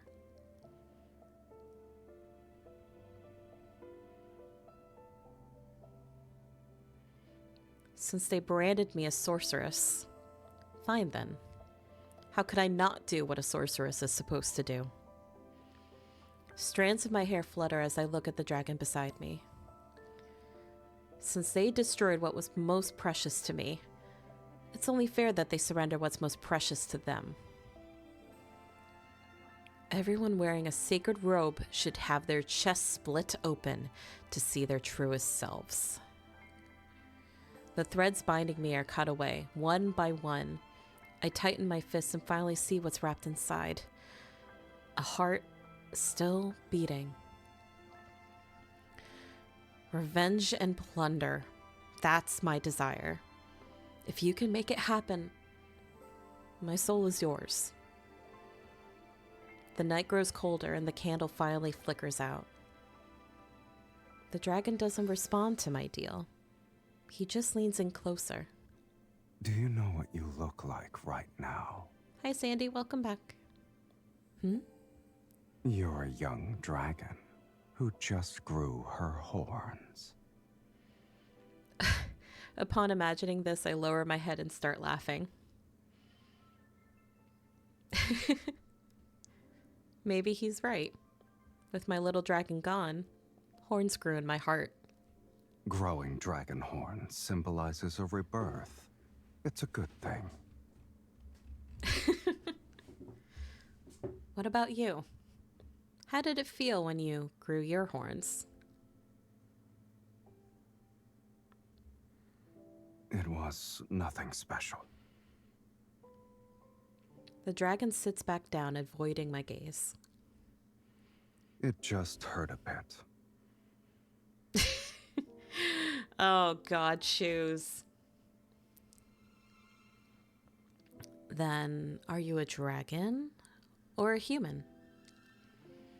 Maybe he doesn't hear me, or maybe he just ignores it. He lets out a chuckle. I know my request can be considered unreasonable. It's fine if you can't do it. Even if your desire is to resurrect the people of the Ivory City, it's still within my capabilities. This man just admitted he can bring people back from the dead. What the fuck? Is this a fiend's act of kindness? People are far more interesting alive than dead. If you truly want revenge, the best way is to keep them alive. Or would you say this world is the closest thing to hell itself? You can only feel pain when you're alive. His expression is malicious when he speaks, but his eyes sparkle like gemstones. I recall the dragon in the valley with a sword in its chest. Is this the wisdom you've learned as a dragon? You faced death before. You should know the answer. Do you think you'll devour my soul first, or will I pluck out your eye first? The dragon ignores my mischievous question and looks beyond Taurus City. Sing that song again. I know our conversation is brought to a close. It's boring without music. It sounds better with an organ accompaniment. Can you get one for me? Hi, lawyer. Welcome in. It's a simple matter. Consider it done. He gets up to leave, and I grab hold of his tail. Hey, do you have a name? Does it matter? You can't eat me for now, and I won't be leaving anytime soon. Looks like we'll be stuck with each other for a while. What should I call you? Demon, dragon, or maybe Drago?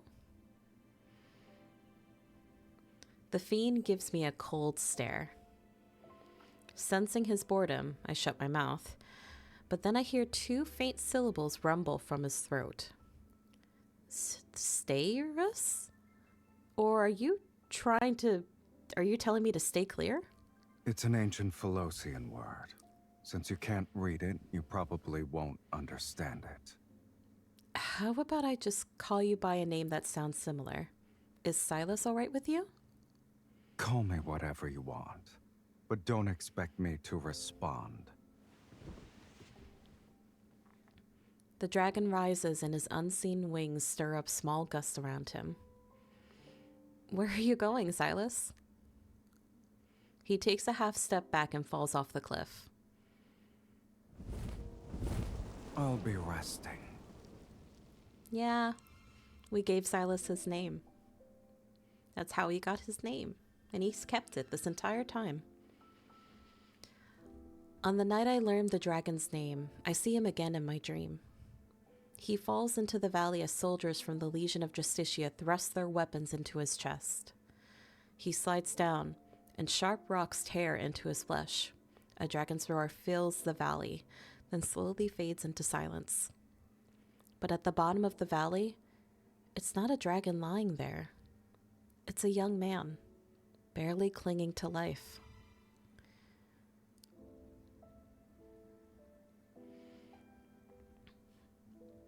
Yeah, that's how we got his name. And if people that are not familiar with how the game is, or Silas in general, Silas is very, very, very big into music. He loves to sing, but he's terrible at singing. But he loves classical music. He loves playing the organ. And we're starting to see glimpses as to why he loves the music so dearly. And learning all of this just shattered my heart. Taurus City sits near the foot of the dragon's lair. The origin of its name is lost to time, but it's said to be connected to the abyss. And unlike other cities, Taurus City Market is the stall we passed by. A wanderer's head was being displayed. You reacted quickly. Should I remind you that you're currently fiddling with a wanderer's thigh? What? Are you terrified? No, I just suddenly thought of something. That painting we were looking at earlier, is the canvas made from dragon hide? What? Are you terrified? I don't remember my voice sounding this annoying. I drag the dragon into one strange shop after the other, even though I know there won't be any pipe organs for sale. I'll take what's most valuable in this world. That's the deal he silently agreed to. But right now, I just want to see an invincible fiend looking troubled. You have no intention of disguising yourself? No need. No one would believe a fiend would wander around a market. Besides, everyone sees a fiend differently. Some see ugliness, others see horror, cruelty. What they see isn't me. They only see their own hearts. So we see a very handsome-ass fuck man, apparently. I hold a mirror from the stall. It reflects the face of the dragon. Can you guess what I see when I look at you? He lowers the mirror as if he heard a childish joke and leans in closer.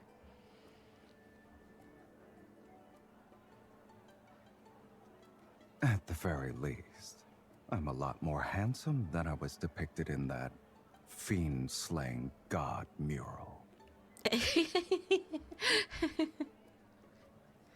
Yeah, kicks feet together.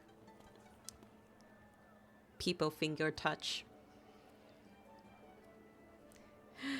I thought the famous market of Taurus City would be more interesting, given how it's known for its fiend-related items. It turns out that it's just a bunch of normal stuff. You won't be able to find wind chimes made of finger bones anywhere else. I pick up a small obsidian sculpture. They even have a goat bone amulet. People in the sanctuary dislike these kinds of things because they believe horns represent fiends. Yet they're quite popular here. Do you want it? In that case, you can carry this stuff back by yourself later. I want something smaller and more intricate. There's a fiend's horn ring. There's a fiend's wing bracelet, necklace. This volcanic stone pendant isn't bad. Wrong It's not bone. Shoes. bad. Silas leans down to look. However, he scoffs. Pitch black and shaped like a crippled dragon. I place the pendant back. I turn my head and my eyes light up again. Look at this fiend's eye bracelet. Isn't it more adorable than the treasures in your lair? You see a cheap, thin coating as beautiful. Are the cracks special? Did you come here just for these? I took my big fiend boyfriend to the market for shopping. This is basically the equivalent of dragging him to Target. I can't believe I almost forgot how sharp your tongue is after we spent so much time together. Getting a nice word out of you is like pulling teeth. I fiddle with the bracelet in front of me. Since my taste doesn't seem to align with yours, why don't you tell me about the most valuable piece in your collection? The painted oil lamp made out of pure gold and that ruby necklace. You wouldn't use them if I gave them to you. Why are you interested in cheap things? You actually measure worth based on monetary value?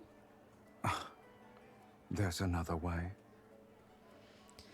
I sigh dramatically and click my tongue, trying to appear deep and wise. You certainly live up to the stereotype of dragons being greedy for treasure. However, the true value comes from something a little warmer. Take this bracelet, for instance. It might not look impressive, but it carries a great significance. Ignoring his dark, brooding look, I grab the dragon's hand and without waiting for his permission, slip the bracelet onto his wrist. Oh god, he's a Funko Pop collector. He has them in plastic protectors and everything. No, Shoes, he's not that kind. He's not a monster girl. Here, look at the words engraved on it. The fiend shall always shield you.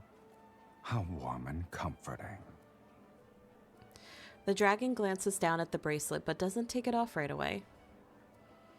The pupilless merchant senses something and quickly faces us. He taps his tobacco pipe with pinpoint accuracy on the bracelet. One piece of information, or 30 gold coins for the bracelet. For this bone bracelet? At best, it's worth... I'm about to start haggling, but when I look up, the dragon is already opening his pouch. A cascade of gold coins spills from his hand onto the counter.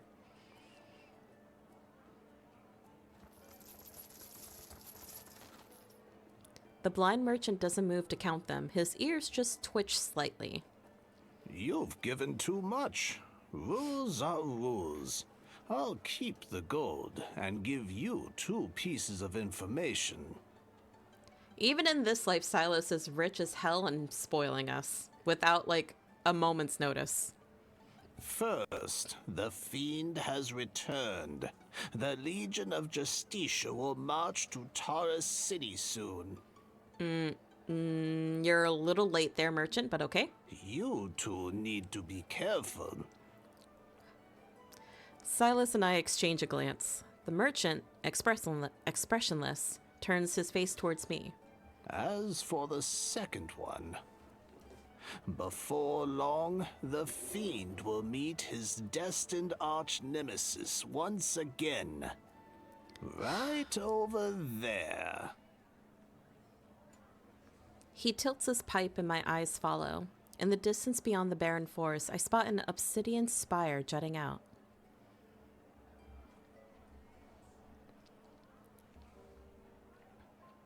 I hook my arm around the dragon's neck, stand on my tiptoe, and whisper into his ear.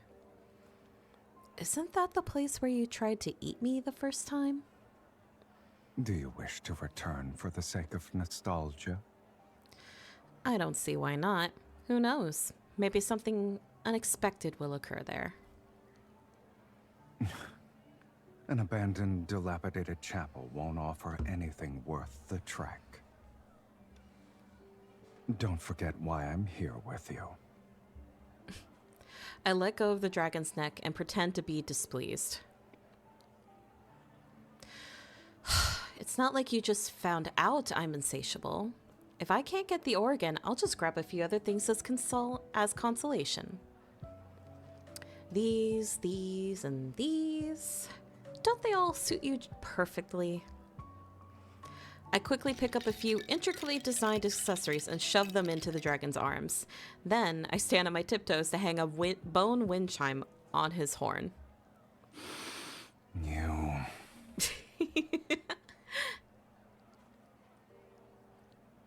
What? Our gazes meet. I blink at him as I'm still standing on my tiptoes. The evening sky casts a soft rosy glow over the dragon. He looks at me for a moment, then sets the coin pouch on the table.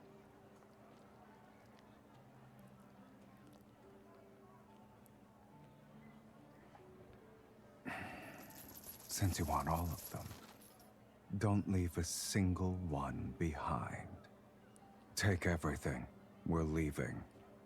He realized, oh shit, this girl that I'm starting to like is a bit of a brat. Fuck.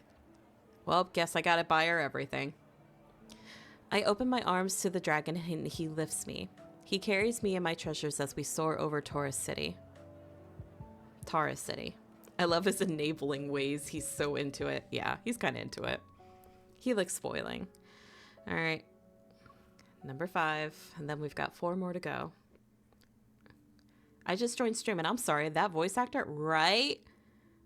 Oh my god. Silas's voice actor, whoever you are, I hope your pillow is always cool on both sides. I hope your crops are always watered. Thank you for having an amazing voice. Also, welcome in, Reinstein. Yeah, he better be getting paid. During my days in the Dragon's Lair, Silas and I achieve a delicate balance. I couldn't obtain his eye, and he never brought up the fiendish deal that would cost me my soul. We live like true companions together in the Dragon's Lair above Taurus City. When dusk descends, we venture out for reckless raids and return with our spoils before dawn. My favorite sight was watching the Judicator's army, who had been ruthlessly extorting people with warnings of impending doom, fall to their knees at the sight of a real fiend and a resurrected sorceress. The thrill of revenge made my soul tremble, and each time he would ask me, "Is there anything else you desire?" Hi, Passive, welcome. The dragon personally nurtures my ambition as he leads me from one raid to another. Regardless of how dangerous the target is, as long as I say, I want it, he fulfills my every wish without fail. Fate tumbles like an uncontrollable bead rolling into a bottomless abyss. Under the guise of helping me get my revenge, he feeds the beast in my heart called desire.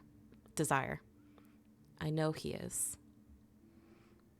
Yet slowly, my heart gains new desires.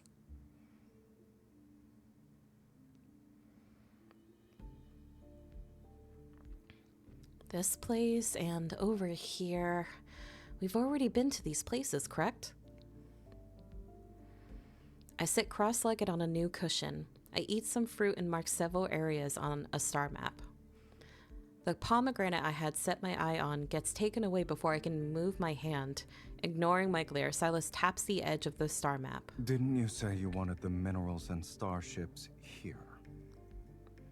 His tone barely conceals his excitement. On my shoulder, the mark he left faintly burns with the blood-red gleam in his eyes.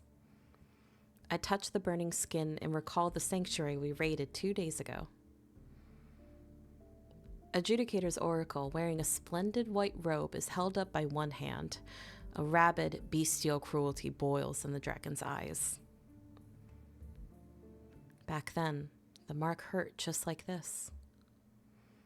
I shook my head and decided not to think about whether the pain was an omen of things to come. I rest my chin on my hand and say a long, drawn-out, You remember everything I said. Silas raises an eyebrow and takes a blood orange from the silver platter. I quickly snatch it away. When he's caught off guard, I arch my back like a cat and pounce, and I press a silver knife against his neck. Be honest with me. What do you gain from indulging my desires like this? I pin him down against a cushion. The knife and bleeding wound dissipate into crimson light particles as he chuckles. Silas looks up at me. We can feel each other's breaths. As he raises his head, his nose gently brushes against mine. What about you? What's in it for you to attempt an assassination with such a weak hand? Before the curtains, our eyes meet. The afterglow is reflected in his eyes, which emit a surreal warmth. A strange flutter brushes against my heart, and a soft laugh escapes my lips. I return to my original spot before peeling and savoring a pomegranate. You don't need to tell me. The greedier the soul, the more delicious it is. Am I mistaken? In any case, let's hope it doesn't backfire on you.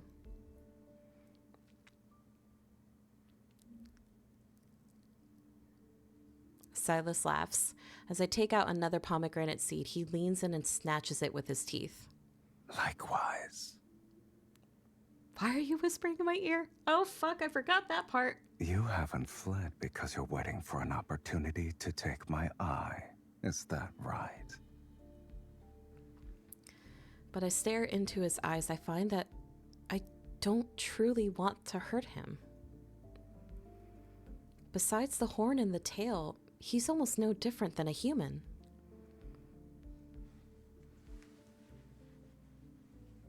Aside from searching for places to plunder, the dragon and I often meet at the top of the lair. Sometimes I tell him the stories I've heard. He rarely speaks as if he's engrossed, or perhaps he just wants someone to watch the moon with him. Occasionally, the dragon talks about himself. He speaks about the myriad of dragon-slaying weapons in his treasure trove and the 108 ways humans have tried to kill him. But most of the time, we just sit together and say nothing. The gentle knight smooths his sharp scales and reveals his true form. Since we're on the topic of feeding desires, I have a few requests. The sun is setting, and the rocks still retain daylight's warmth.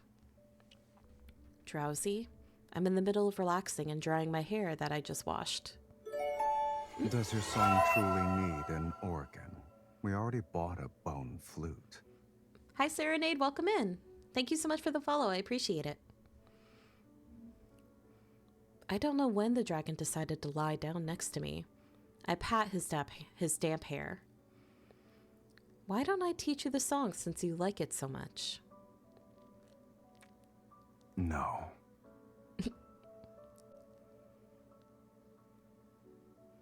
You don't want to? Or you don't think you can learn it? I cup his face in my hands and make him meet my gaze. I just realized something these days. You don't understand a song's melody, and you can't see the beauty and patterns, and can't even taste the flavors of food. Is that right? Dragons don't need those things to survive. 3 of those things that he really loves and appreciates. Fashion and patterns, the taste of like food. He always talks about having very good food and stuff like that. And music, things that he adores. All stuff that he inherently doesn't understand until this person comes into his life and teaches him. He escapes from my hands, yet I detect a hint of awkwardness in his words. You act mature, but you were sealed away for so long. Silas, you're still a young dragon, aren't you? You only just learned how to hide your wings. I gently stroke the horns on top of his head. Then, My hand glides down his prominent spine and reaches his tail. But you can't hide your horns and tail. Are you an adult? Don't tell me you're acting mature because you're worried about ruining your fiendish image. The dragon stays silent and flicks his tail away from me. He loops it around us, and it touches the small of my back. Are you trying to say you've uncovered my secret? Oops. All right. Let's assume there is a young dragon before you. What will you do? Eat it? I mean... Anyway. I tell it that we're doing something humans call hugging. Then do humans still hug each other, even when they want to kill each other? Like us? Clouds drift across the sky and cover the moonlight for a moment. It's difficult for me to discern his facial expression. Some words are like the moonlight hidden beneath the clouds. One moment passes. There's no need to say them anymore. I roll into a more relaxed position and lie on my back. What does a human soul taste like? We've known each other for so long, but I've never seen you eat. Have you never eaten a soul? The dragon remains on his side. He stares at me as if my face holds secrets he hasn't discovered yet. Most human souls are disgusting. They're even less appealing than a wanderer's proto-core. When I first saw you, you said my soul was lackluster. Was that actually a compliment? Indeed. It's as lifeless as a slice of turkey meat. The bar is low, I guess. Thinking back, I can't help but laugh. Is there something else you want? No. Maybe I just wanted to know if a dragon capable of luring humans into darkness could truly feel the human emotion called love, a desire that goes beyond mere survival. In his world, apart from surviving and killing, could there also be room for organs and hugs? Or maybe the person next to me only appears to be human, and his indulgence towards me is just so he can obtain my soul. Silas, those gems and weapons are boring. If you want to cultivate my desire, you need to give me something rare. This time, I can't stand being the only one who's troubled by this thought. So, I demand something from him he can never own and will never offer. Your love. As expected, he looks surprised and then laughs.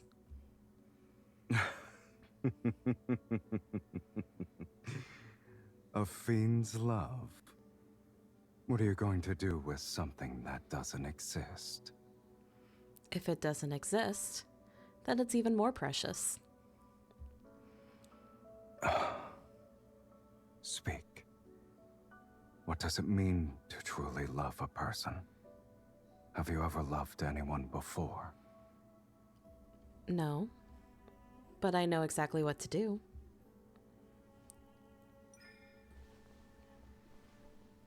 I move closer to him and lift myself up to plant a kiss on the dragon's forehead.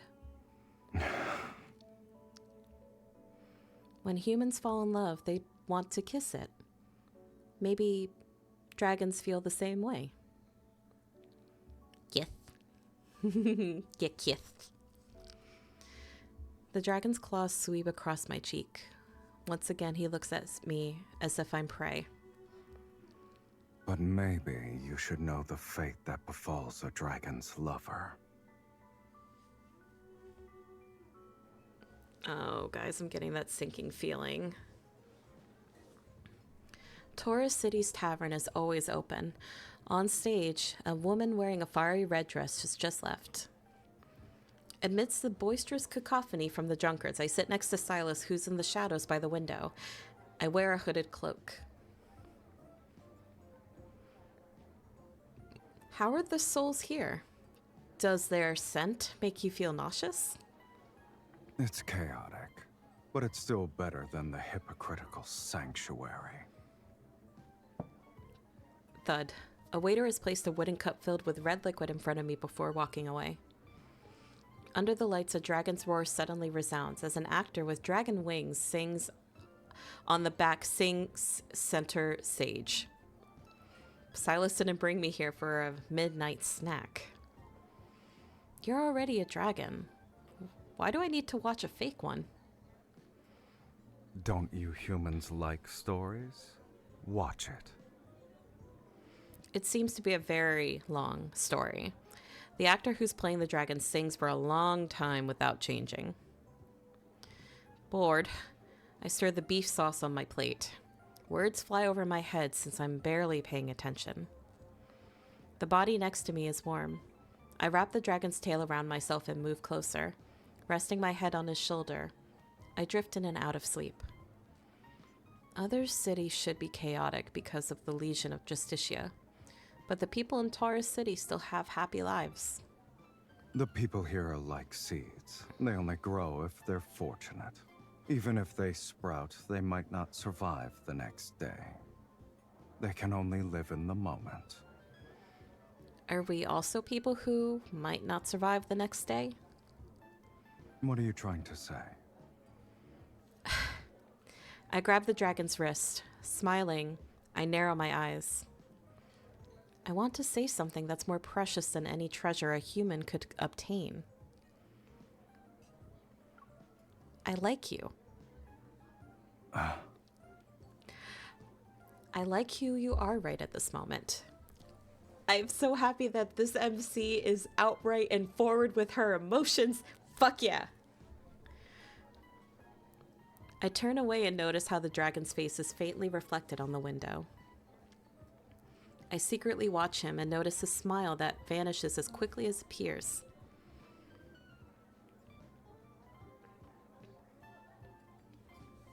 Turn around. He grips my shoulder and forces me to face him. Are you trying to move me with your human love? I said it because I wanted to. Now that moment has come and gone. The dragon pulls my hood over my eyes. My head slightly trembles. My heart slightly trembles. But all I reveal is a gentle flick. Ow! Too late. I'll remember this. I turn and the story on stage has reached its final act. The actor playing a field embraces and kisses his lover. At the same time, he plunges his blood-soaked claws into her chest.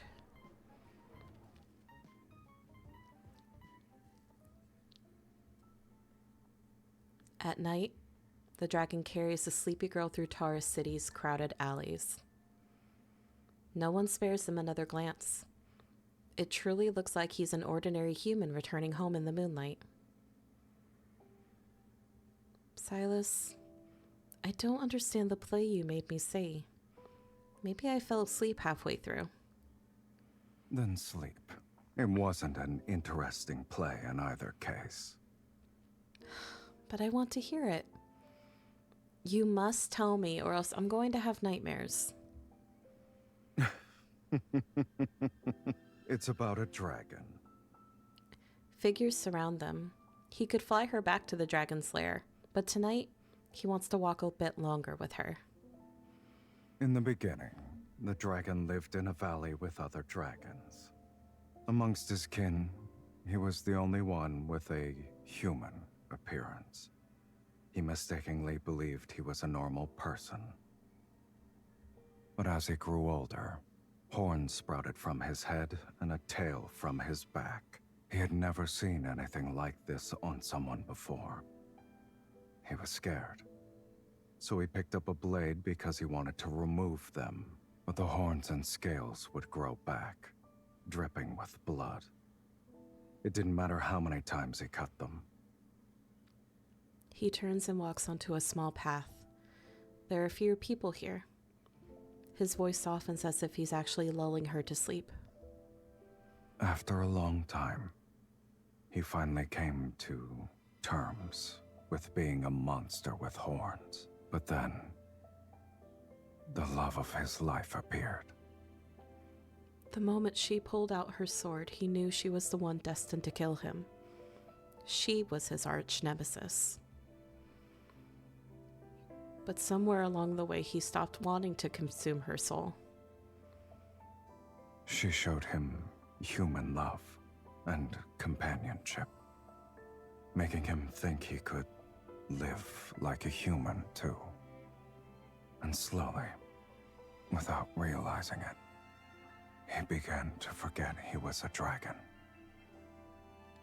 Maybe it was the first time she climbed to the cave's opening, and the morning light touched her dirty, scraped face. Or maybe it was her unchecked, ever-growing desire that reminded him of his old self. Or perhaps, deep down, she's also a little monster with horns of her own. Yet a monster can never truly become a human. He cannot escape his fate as a dragon, nor can he love anyone for long. Dragons have an inherent tendency to toy with human desire. But in the end, they inevitably become enslaved by it and turn into true monsters. At the end of the story, he killed his beloved. This is the dragon's curse. As he walks away, the lights fade behind him. He pulls off his cloak, revealing the creature beneath. His form with dragon horns and a tail remains. Silas, do you hate humans? I wouldn't say I like them for now. But I'm a human too.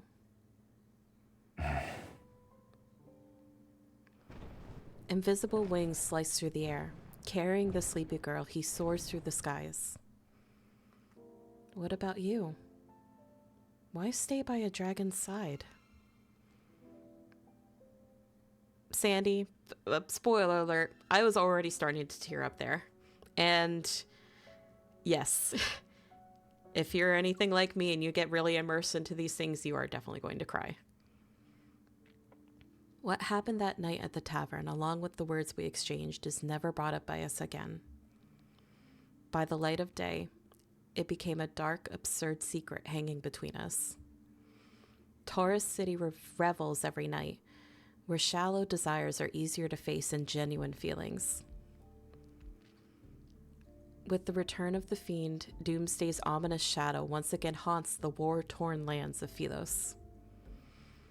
Under the guise of exterminating the fiend, the Legion of Justicia barks wars across the planet. Those who dare to oppose them are branded as sinners and put on trial in the court of Justicia. The Sacred Judicator's authority hangs by a fragile thread. The long-standing resentment among the people reaches its boiling point, and it's fueled by the fiend's resurgence. Meanwhile, Silas and I pay no mind to it at all. Our path of plunder stretches across nearly every corner of the world. But amid this feast of desires, as my thirst for revenge deepens, the cursed dark clouds gather thicker around me, and the dragon casting ever darker shadows over our fates.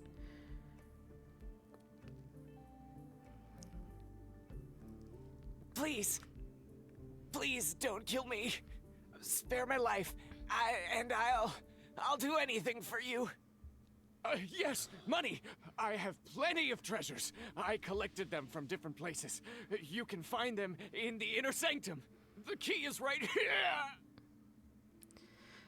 Black-red mist wafts past him, and the owner of the sanctuary twitches. He falls to the ground.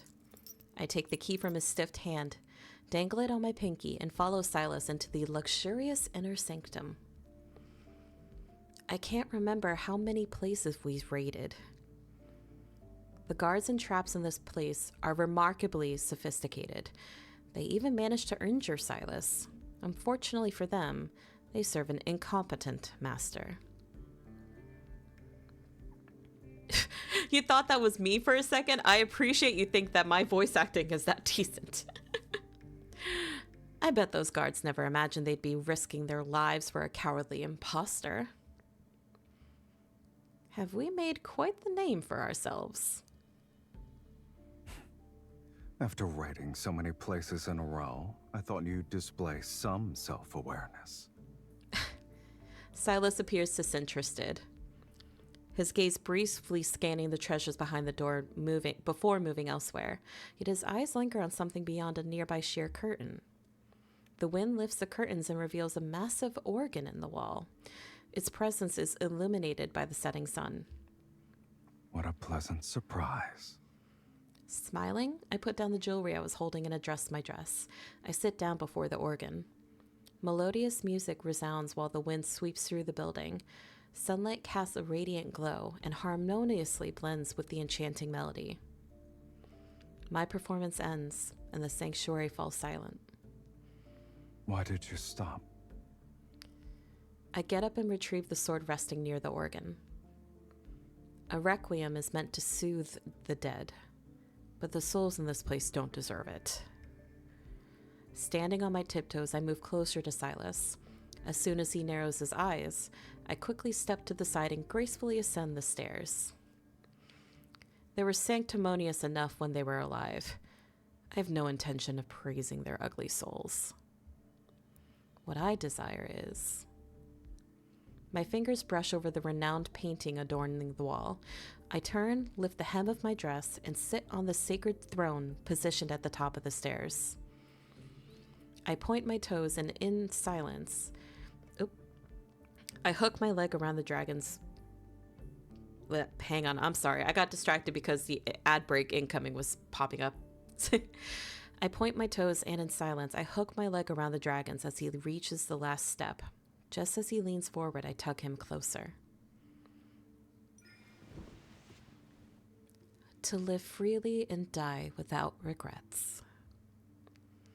Our breasts mingle and our heartbeats sync. Light ripples in his eyes and his lips slowly curl into a smile. With a flick of his tail, he catches me off guard, wrapping it around my waist and pulling me in. Are you aware of your soul's scent? He meets my gaze, leaning in provocatively. His breath teasingly caresses the pulse in my neck. It's akin to a strong liquor topped off with salt. Forever boiling and never satisfied. This is so fucking hot. A shiver ripples through me, deep in my body. The mark on my shoulder burns with a heat like never before. I wonder what's boiling inside the dragon at this very moment. I don't retreat. In this intimate proximity, I reach out to brush my fingers against his lashes. And you? What is it that you desire? The fading sunset casts a hazy glow over everything, spilling over his brow and rolling down his throat. He says nothing. I take his silence as consent, but just as I reach for his right eye, my wrist is suddenly gripped tight. The moment his skin touches mine, memories tainted by a bloody hue flash before my eyes. A blood-stained young man turns his head in the unfathomable darkness. He seems to be... You ask too many questions. His voice shatters the illusion.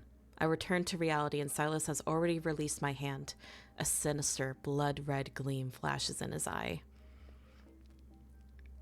Where are you going? I've never asked you that. It's a shame I won't ever learn how to be tactful.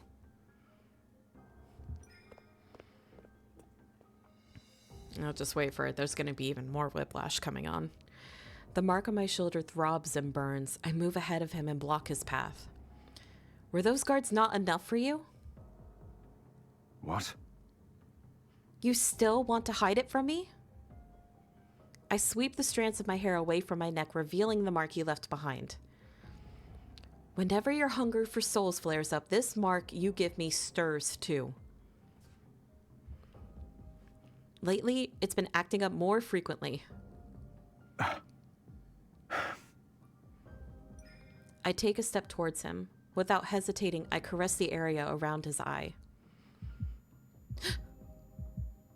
When our skin touches again, the mark on my shoulder flares with heat, and a familiar searing pain floods through me. I stagger back. Yet an inexplicable bond persists and connects me to him. Crossing the line again and again and again. Other than your desire, your audacity is boundless. Suddenly, a force erupts, flinging me several steps away. I brace myself against the edge of a table, steadying my stance.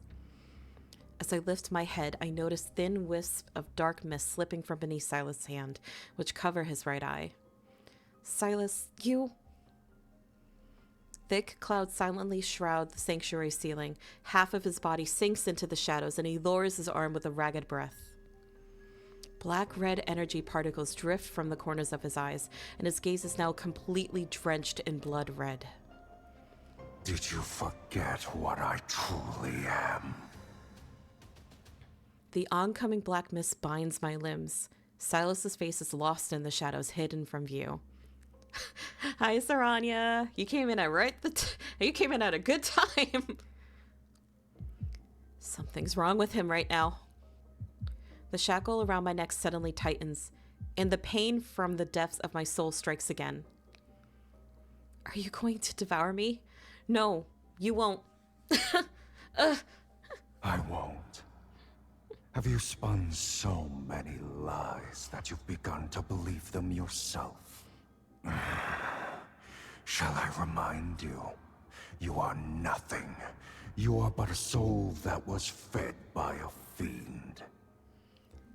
Give this voice actor a goddamn raise. How do we get this effect on his voice acting for a friend? I don't know, but this is one of those moments where like, call me scared and horny. No, this isn't who he really is. The mark on my shoulder grows like thorns. It tightens its grip around my body. My strength drains away. My vision blurs. With my senses slipping, all that remains is an empty husk. So long as I desire it, I can feast at any time. My body thrashes. In the vast void of near death, the chaotic screams of my mind slowly crystallize. Eat. Eat him. Devour him. Eat. Eat him. A thin streak of golden light bursts from my mark and surges down my arm to my palm, shattering the bind that holds me. The terrifying suffocation devours my consciousness, yet something appears in my hand and guides me to strike at Silas.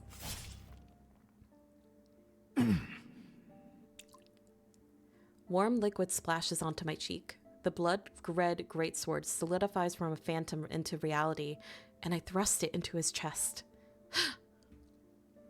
His scarlet eyes widen in disbelief as we lock gazes. They are heavy with the silence between us. The dragon. The fiend has been slain. The Judicator's oracle bursts into the sanctuary with the Legion of Justitia, their voice frantic and even as they shout out. Capture it! Capture it now! My hand trembles. The sword dissolves, turning into light and returning to my body. The force restraining me loosens its grip. I fall onto the pristine floor of the sanctuary. No. That sword... I didn't mean to. Blood bursts from Silas's chest, and the soldier's blades are poised right at his head.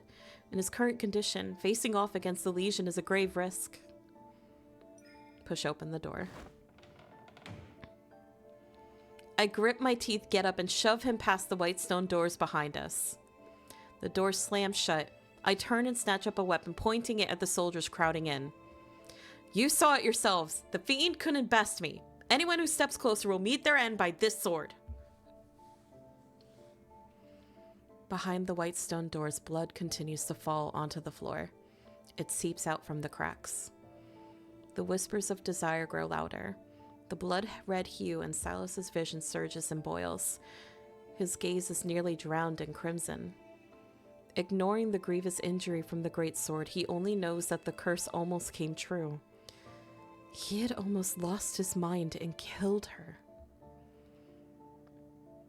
The boiling, nearly irrational urge to kill rages on, refusing to calm. The wounds on his body remain open, unhealed. He gets down on one knee, and sharp claws begin to sprout from the hand covering his right eye. An irresistible force pierces through his flesh and bones. It transforms into massive wings that spread wide from his back. The sanctuary's pristine bell tower trembles as a savage force destroys it from within. A roar resounds from the collapsing rubble. The mad dragon spreads his wings and surges forth before crashing to the ground amidst the human screams. Winds struggle to flap. He stumbles. A vortex stirs, nearly leveling all of the buildings in its path. And then he finally flies towards the distant Taurus city.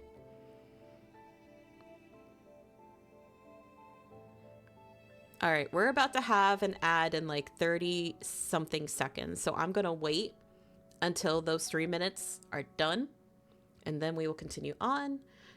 If nobody else goes into ads, or if people are free out of ads, just let me know whenever you're free. Because I don't want to miss these next few things, or have anybody miss anything. And I can't snooze it anymore. Because Twitch is a butt and wants its money for some reason. Oh my god. These next 3 memories are gonna kill me. They're gonna kill me. Alright.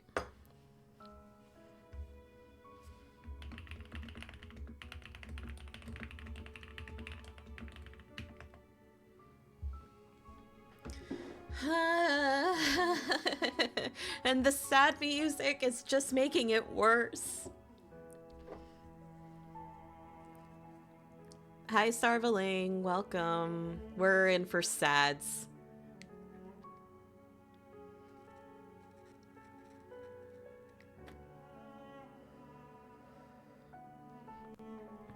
I'm sorry, did you prefer to be called Fig instead of Starveling? I'm so used to just the beginning.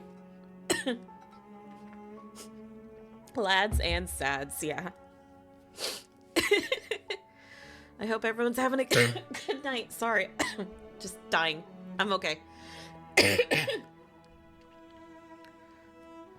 When you have a chance, look at Peg. Alright, I have a chance now.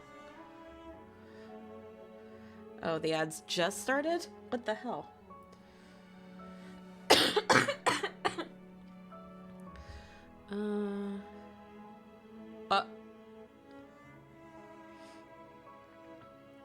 Jesus, Saranya! What the fuck? I'm glad everything's okay.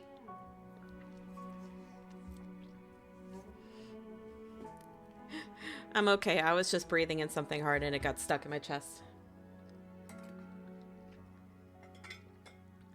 Okay. My goodness. Guys, I'm not going to talk about what Sarania is dealing with, but Jesus Christ. Only one ad again. Oh my god, I think I'm winning Twitch. Hell yeah. We've still got about 2 minutes. While we're waiting for 2 minutes, I can show you guys the pictures that I can take in this game. Please don't choke on air or, well, anything, please. I can choke on something. Look at some of these pictures that I've made. While we're just waiting for people to come back, I spend a lot of time in Glit Photo Booth, the app thingy in here that you can take pictures with. And I like taking pictures of my handsome husband. I mean, like, fucking look how badass we look.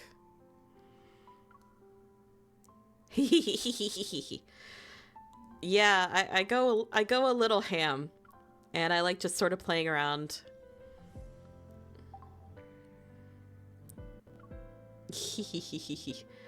I gotta show you Caleb's new avatar. Oh boy. I didn't want to make it dirty, but yeah, it's a lad stream. I should have expected someone to drop my sentence there. Yes. I took the dragon Silas and put him in the cat memory. So I got to pet his horns. I love the photo studio. It's one of my favorite things. And obviously you can see there is a lot of pictures that I end up taking. All right, got about 40 seconds and then people are free. This is currently my phone wallpaper. I just thought this was a really pretty picture. And I've been taking advantage of using Elucio. Yeah, look at them. That's what the MC looks like, by the way, in the myth. This is what she ends up looking like. So she's got different hair. And she's got like pretty much the most gothic dream dress anybody could wish for. Look at them. I take so many pictures with my husband. I'm totally not sick in the head. All right, ad break's over. Back to sad. Back to depression. All right, so we're on 7.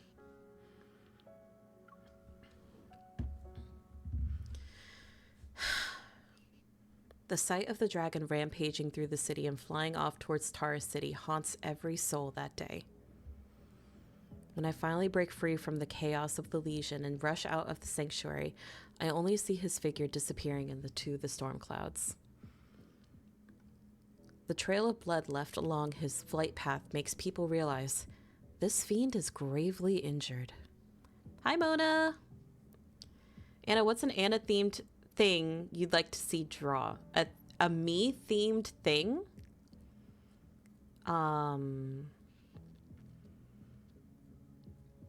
It has to be themed, or... I guess the first thing that comes into my head is crows and a witch hat. So maybe like a little crow or a witch hat or the mimic. That's kind of themed me-ish sort of thing. Does that work? Also, thank you for lurking, Mona. I hope you're having a good night. Yes, that works. Okay, awesome. I'm excited to see what you're cooking up. Soon, every faction of the Legion and every opportunist seeking to profit from the death of a dragon heads for Tara City. Crows and cats is what I thought of, and magic stuff when I thought about your theme is. Aw, yeah. Definitely. I steal the armor of a dead soldier and blend into the ranks. I make my way over to the dragon as quickly as I can. I need to reach him before anyone else does, before they try to end him. Even if Face just showed me, I'm the only one who can truly kill him. Potions also works. When I arrive at Taurus City, I see nothing but soaring flames. The dragon's lair on the cliff has been reduced to rubble. How could this have happened? Did this turn into a Dragon Shifter romance game? So we're going through Silas's myth, and basically all the guys have myths, and that's basically a past life with the MC. So this is Silas's past life with MC, and in this he is a dragon, a fiend dragon kind of thing. Have a good lurk, Mona.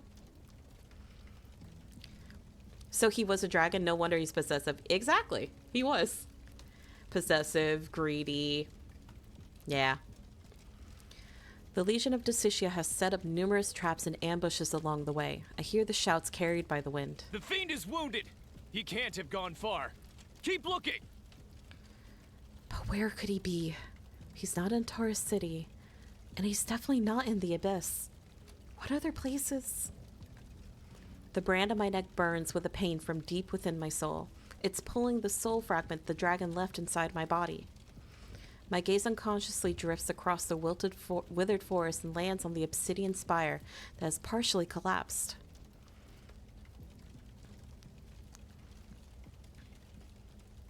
Before long, the fiend will meet his destined arch-nemesis once again. Right over there. His destined arch-nemesis. I force a passing soldier off his mount, take his horse, and race towards the Black Chapel.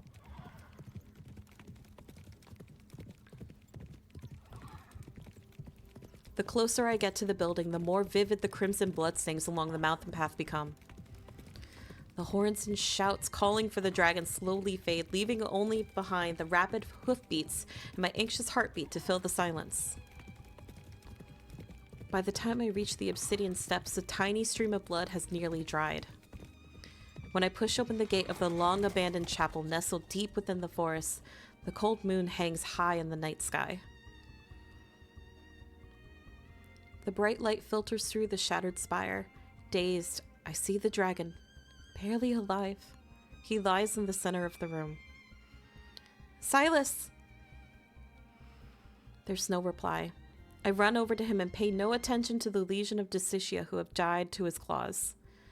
On the raised platform, the dragon's eyes are closed. His body is drenched in blood, the droplets dripping from the edge. How could this be? Aren't your wounds supposed to heal fast? I try to stem the bleeding, but it's futile. His chest. This is the wound I gave him. All his wounds remained as is. They don't show any signs of healing. A sudden roar resounds as the dragon opens his eyes. A fierce gale pushes me back and slams me against the pillar. Oh, I shall stretch. Thank you, Lynn. Hi. Ow.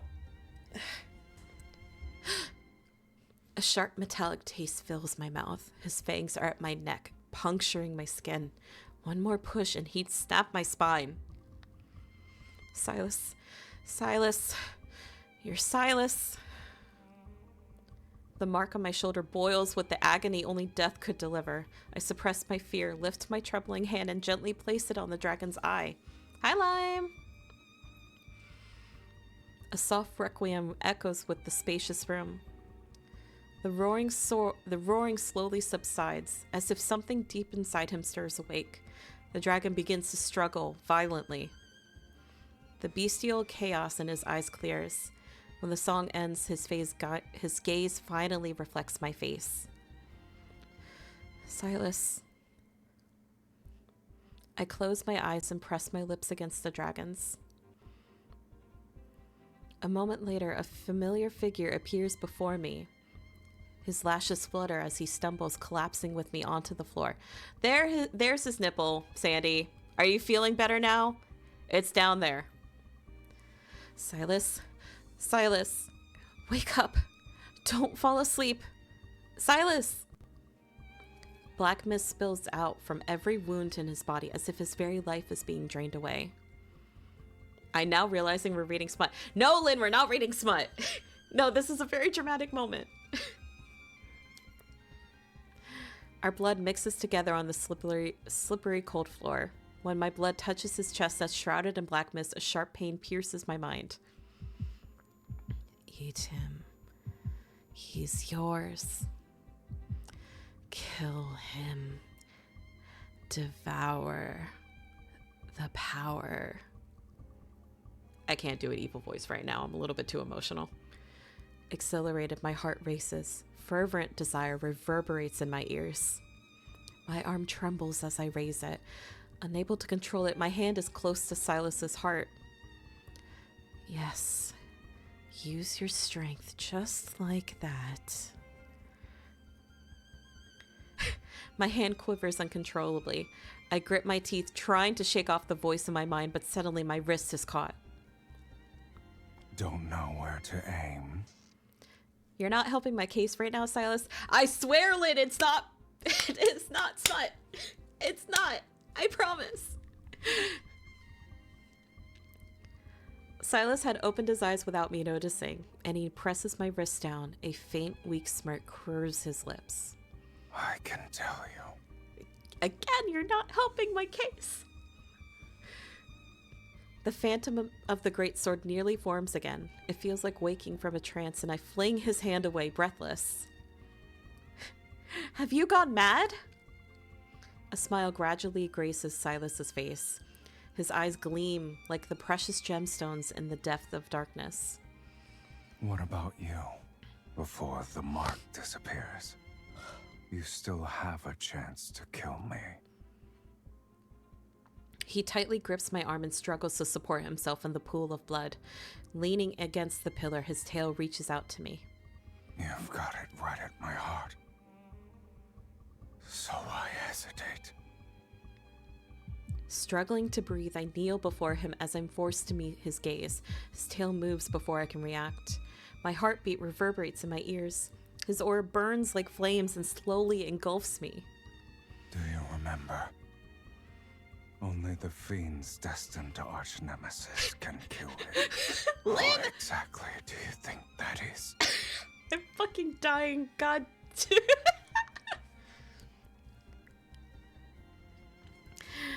An inexplicable raging inferno surges within me. Indignant, I laugh. I open my mouth and sink my teeth into his hand. I don't believe in this destined arch-nemesis nonsense. What the line should have been, I don't believe in this destined arch-nemesis bullshit.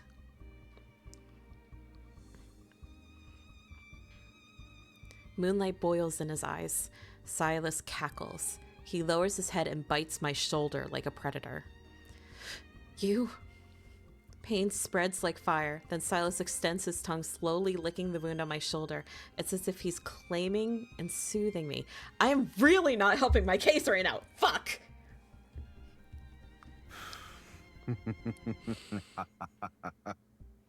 Don't laugh like that. If you want to push me away, now's the time. Did I save that line? Okay. His tongue alternates between licking and biting, sending a strange tingling sensation. I'm not helping myself right now. God damn it. No! This is a very emotional moment, and now I just can't stop laughing.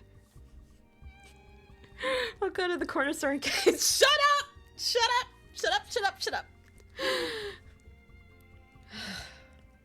I'm just gonna have to ignore chat. Get back in the moment. He slowly licks over my... God. Just gonna skip that line. Fuck you. Silas tightens his grip again and again. His eyes are filled with fervent excitement and a hunger that knows no end. However, if you don't want to... The mark on my shoulder that belongs to him burns. Dizzy, I lift my gaze. My strength is draining away, but I see his wound slowly healing. Shoes! Don't help! Silas, did you already know that we would instinctively want to devour each other?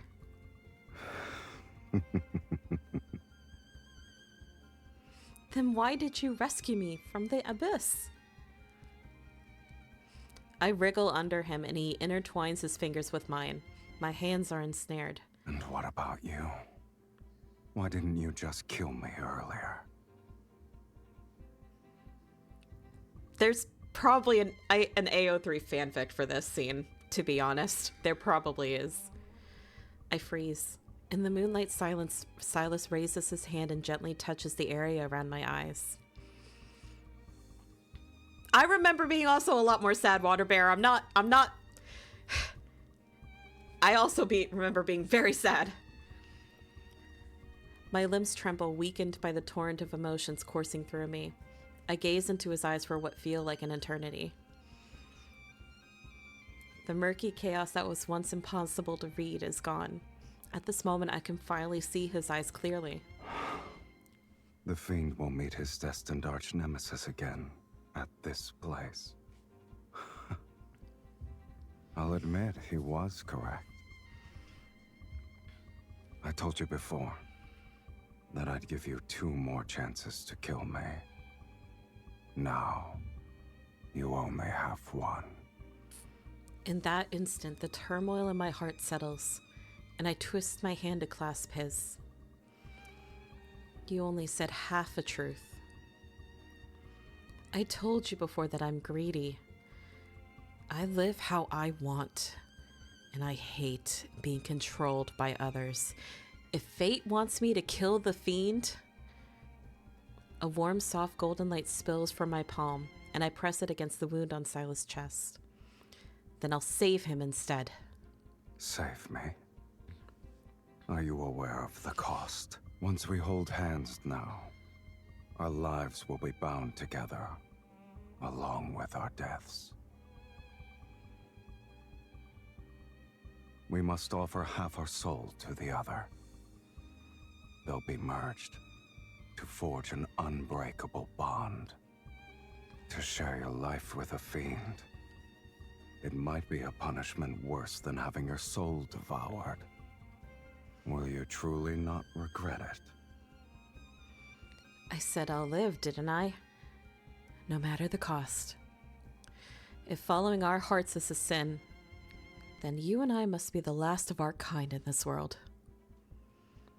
Moonlight replaces the flickering candlelight.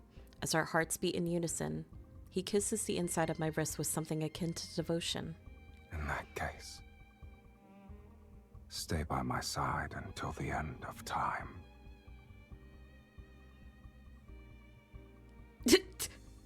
Lynn, I swear to God, if you make a character that is like Silas and it shows them in that D&D campaign, I do not promise what I'm going to do.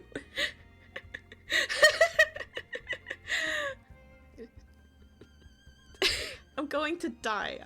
Guys, Lynn's gonna kill me. They're gonna kill me. In the moonlight, the dragon's tail wraps around me and draws me into his embrace. He spreads one wing to shield us from the cold wind and sudden midnight rain. I mean, to be frank, I already have a character like Silas well before the game came out. Oh no. I am in danger. That night, I fall into a deep sleep in his warm embrace.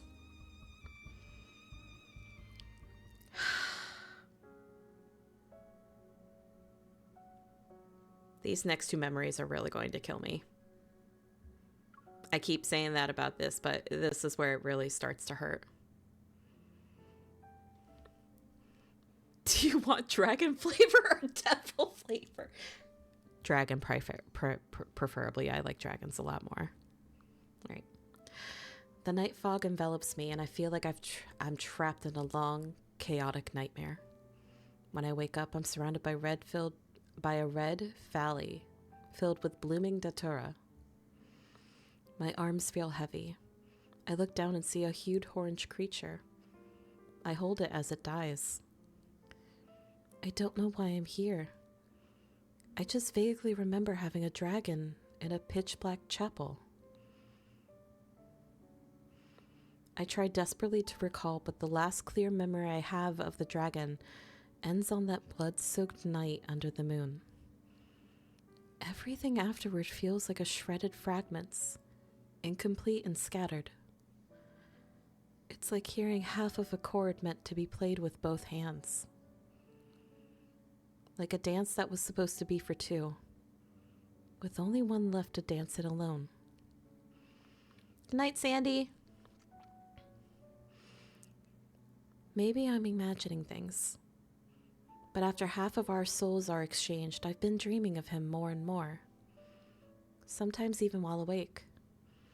When I'm alone, I always see him by my side. Those visions, I can't tell if they're really happened, or if they're just my own fantasies, or if they're his. Or maybe I'm seeing the other half of his soul that's within me.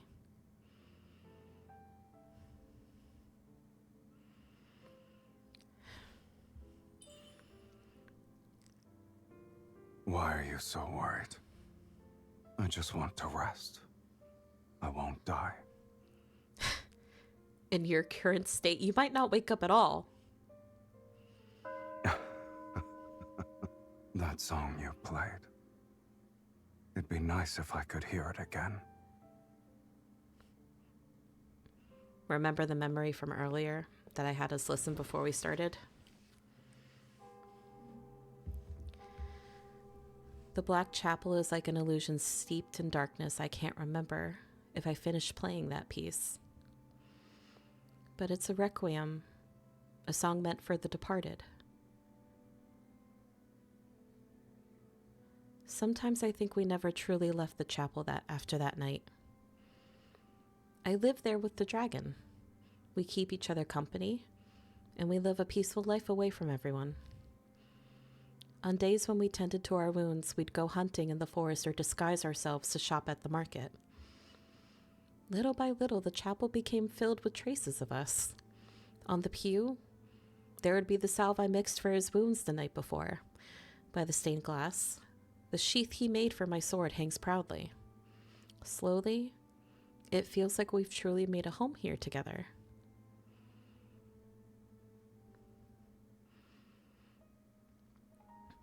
Hang this one a little higher. And be careful with this. Don't get it stuck on your horns. Hey! I feel my body become weightless.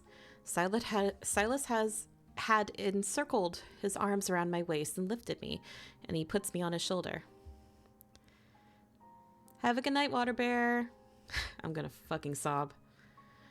My view rises in a flash, and I widen my eyes, looking down to meet his gaze. What? Didn't you say it should be hung higher? His eyes gleam with amusement, and I can't help but smile too. We're more in sync than I thought. When I raise a hand, he moves smoothly, keeping one arm steady around my waist. He doesn't falter. I hang up each decoration from the pile in the pew, one after another. As I reach inside my bag again, my fingers brush against the only item that's left. Here's the last one, but this one's different. I tilt my head and raise my chin towards Silas. Close your eyes. He looks up. He's slightly confused, but doesn't question me. Instead, he obediently closes his eyes. Sunlight caresses his hair and makes it look soft and fluffy. Smiling, I carefully place the flower crown I prepared on his head. I wasn't expecting much, but it suits you well. Silas opens his eyes. Hesitant, he raises his hand to touch the upturned petals and gently adjust them. So you stayed up late these past few nights to make this? You didn't sleep either? He chuckles without responding, reaching up to pluck a tiny petal that's gotten caught in my hair. Do you like flowers? Yes, I guess. But there aren't a lot in Taurus City. I had to scour the entire woods to get this much. The forest barely has any flowers. What do you mean? Hold on tight. Before I can finish, Silas wraps his arm around my waist and lifts me. The air brushes past us. He lets out a hearty laugh as he spreads his wings. Since you gave me a gift, I should respond in kind.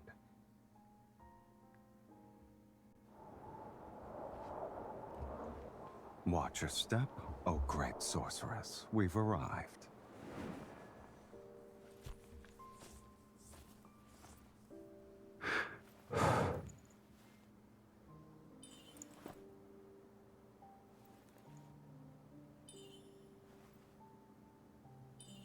I thought there wouldn't be a place like this in Taurus City.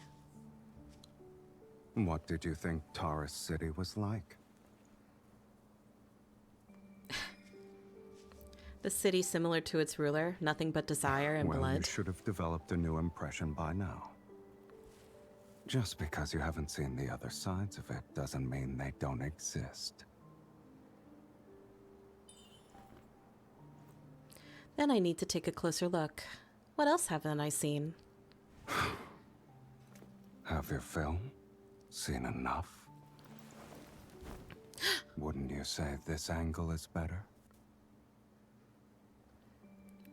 Hi, Saranya, welcome back. Too bad I can't see it all. However... Excuse me, I gotta blow into the microphone.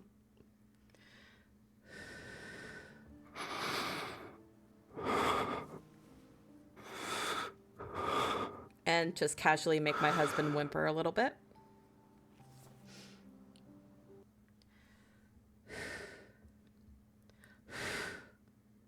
Hello. Thank you. You're quite daring. I can be even bolder.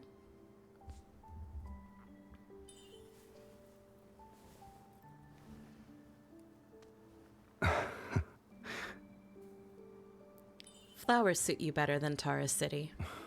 That's the first time someone said those words to me.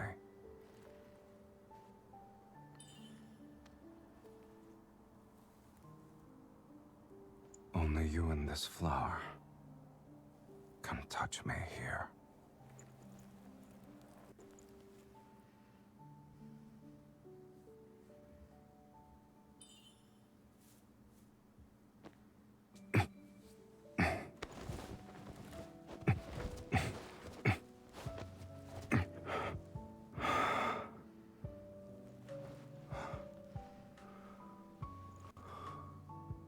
You know, Tara City can have flowers bloom everywhere, as far as the eye can see. But only for one person.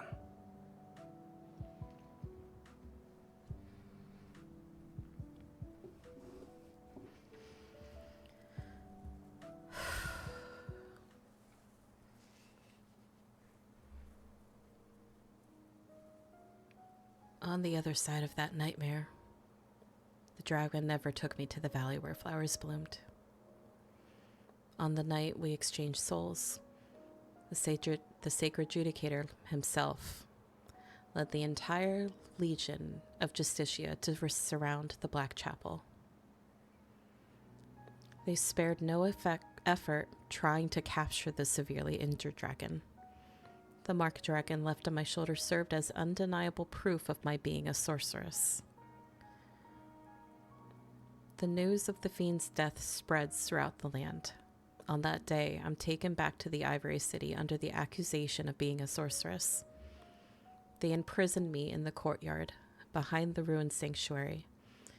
Now I can only wait to be sent to the court of Justicia. Yeah, I know, I can see it, yeah. The sanctuary is cold and bleak. The cat, which has never managed to climb over the courtyard walls, has put on 10 pounds. It seems to have grown accustomed to life behind these walls, bound by invisible threads. Only I know my dragon is still alive. He flies across the abyss to find me on every moonlit night. This is a secret that only I can see.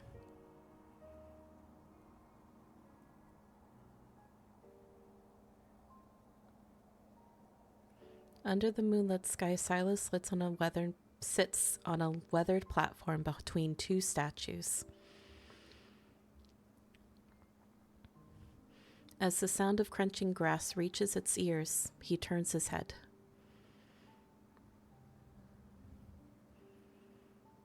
You're awake? Or were you struggling to fall asleep?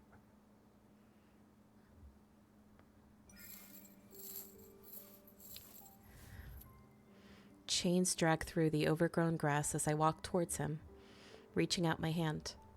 He gently pulls me up and holds me in his arms. I've been feeling restless. I suspect it's because half of someone's soul is being noisy in my body again. That's a good thing. Silas quickly brings his legs together and blocks my movement. Don't move. He carefully dries my dew-soaked hair with a silk handkerchief. His voice had taken on a more solemn tone, as if he's grappling with a matter of great significance. I stay nestled in his arms. When I lower my head, I see his curled-up tail. The dragon's tail coils around my ankle. Even the deepest wound on its tip has almost completely healed. I fell asleep while waiting for you these past few nights. Why didn't you wake me up? As the silk handkerchief absorbs the moisture at the ends of my hair, Silas allows me to turn my head. A gentle smile graces his lips. Someone was dreaming and continued to say my name. Hey! I lift his chin and scrutinize him. With a relaxed grace, the corners of Silas's mouth curl up, and he nuzzles my fingers. Did you actually dream of me? Have you never dreamed of me? He doesn't speak. He just looks at me. Before I was sealed away, I did dream of you. I just didn't expect I'd be willing to dry that person's hair one day. And you also happen to be enjoying it. So what did I do in your dream exactly? Did I point a sword at you? The candlelight flickers alongside something else in Silas's gaze. What about you? What did I do in your dream?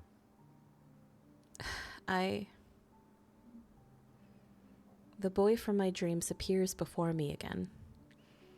Under the moonlight, the horns and tail of the fiend reflect a dim glow. I meet his gaze. Numerous words bubble up within me, yet they become entangled on the tip of my tongue. On this dimly lit night, I hold him close and pour all my strength into hugging him. Since you've taken half of my soul, even if this world turns its back on you, I'll always stand by your side. You're not even allowed to think about leaving me. My heartbeat resounds like a drum in my ears as Silas lowers his head. He rests his chin on my shoulder. All right.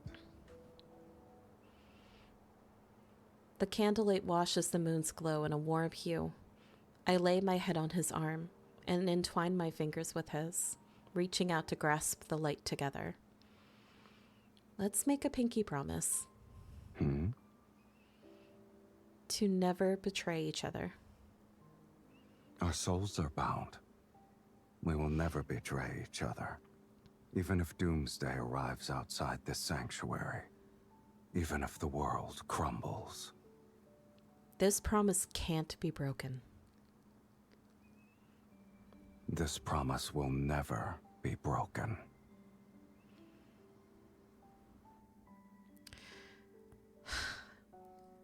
Lynn, to answer your question, it is technically yes. So the dragon Silas that we're seeing here, this is a past life. The sort of mafia crime lord boss guy is the present day.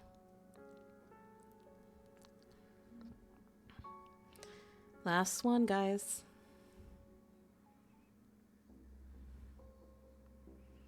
On that dew-drenched midsummer night, time seemed to freeze in place. Every thought of the future remained sweet and light. After giving up half my soul, the greatsword never appeared again. Perhaps I lost the power to wield it, no longer able to slay the dragon. Does this mean the dragon's curse has been broken? All I can do is look towards Tara City. But as time goes on, the half of the dragon's soul within me burns more fiercely, a fervent desire like his searing my mind. With the ever-changing days and nights, I start to forget who I am. Sometimes I'm the dragon hiding alone in the Black Chapel. Other times I'm a human awaiting judgment in the sanctuary's courtyard. When I came to my senses one time, I found myself sinking my teeth into the neck of a soldier who was guarding me. The courtyard grows quieter by the day, perhaps because there are fewer people left in the Ivory City. The planet is in rapid decline. Before leaving, the last soldier tells me that the dragon has broken free from the restraints. He's gone completely mad and has nearly destroyed every city. The end of the world will be upon us. Soon this ruined planet will only have the rampaging dragon. I haven't seen silence until the doomsday judgment arrives. They take me to the highest court of Justitia on Philos.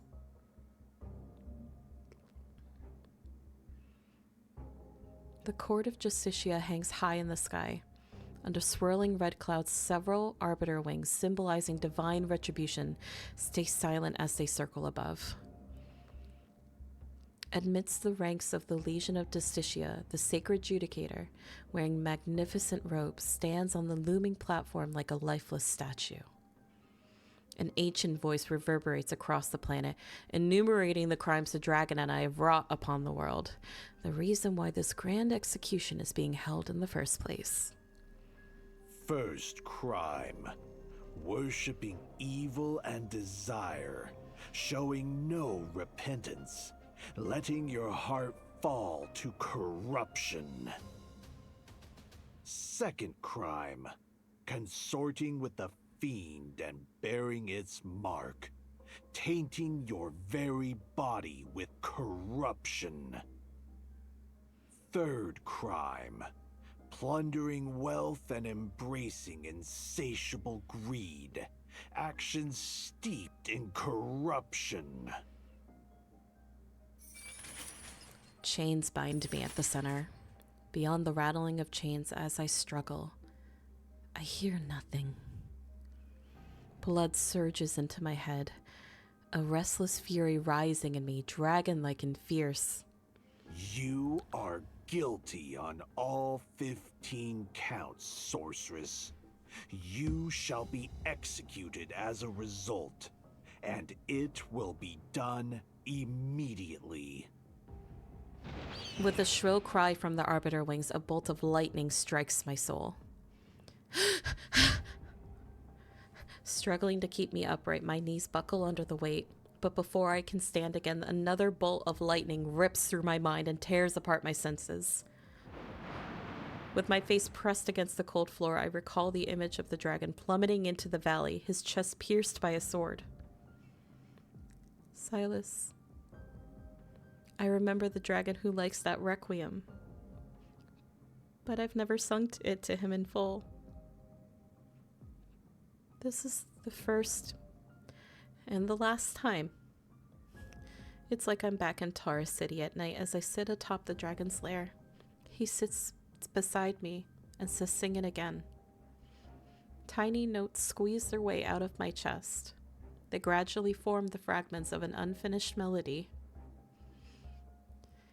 If you can't hear this now, someone might never sing for you ever again.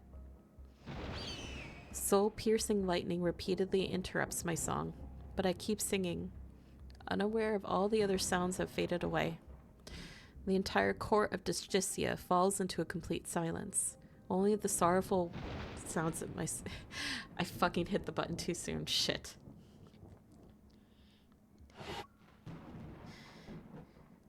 Only the sorrowful requiem echoes through its halls. As the final notes fade into the earth, there is a long silence, and then, as if to respond in kind, a deep resounding roar emerges from the crimson clouds.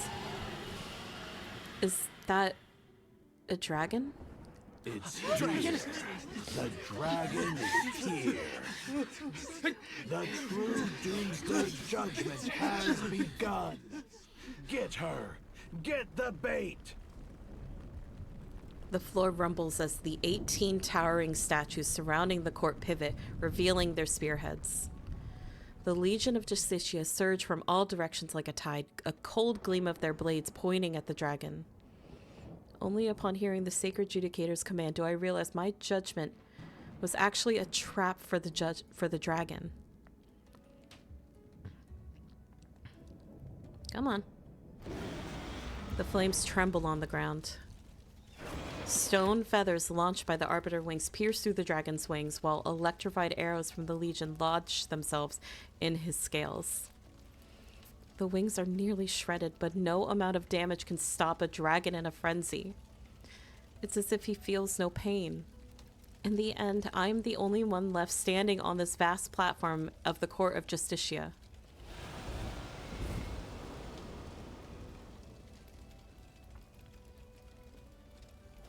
Through the clouds, the dragon, battered and broken, dives towards me, his eyes filled with nothing but the wild chaos of a beast.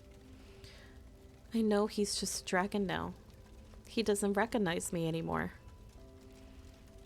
Closing my eyes, I recall that long, drawn-out story about a dragon that I watched in a dim tavern.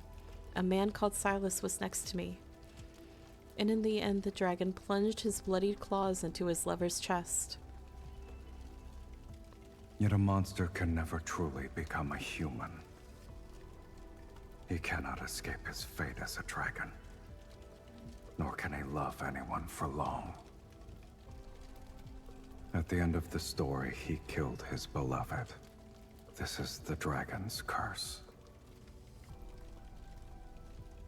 Yes.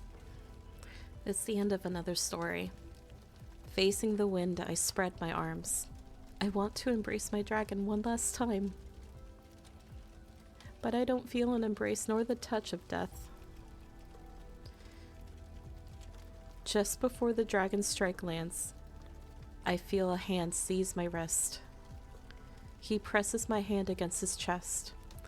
I feel the resonance between two souls. Silas? In the split second before the dragon's death blows, under the pull of our resonating souls, the blood-red greatsword reappears in my grasp. My heart lets out a silent scream, yet the sword still pierces the dragon's chest. It looks as if I were the one who plunged it in.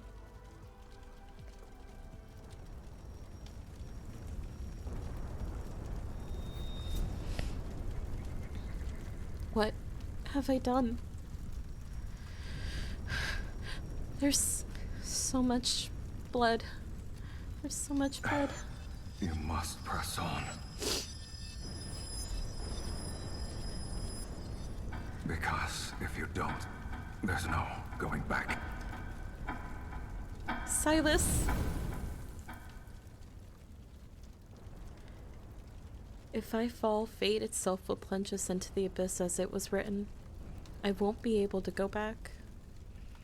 The dragon grips my hand tightly and uses all his strength to push the sword further into his own chest. It's as if an unyielding life is mocking the curse and making a final stand against fate.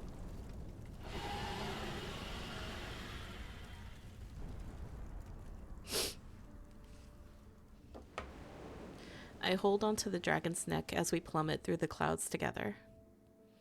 With the last bit of his strength, the dragon carries me away from the court of Justicia. We fly over the black obsidian chapel and crash into a valley filled with blooming datura. His body lies quietly among the flowers. In his garnet-like eyes is my reflection. Look at me.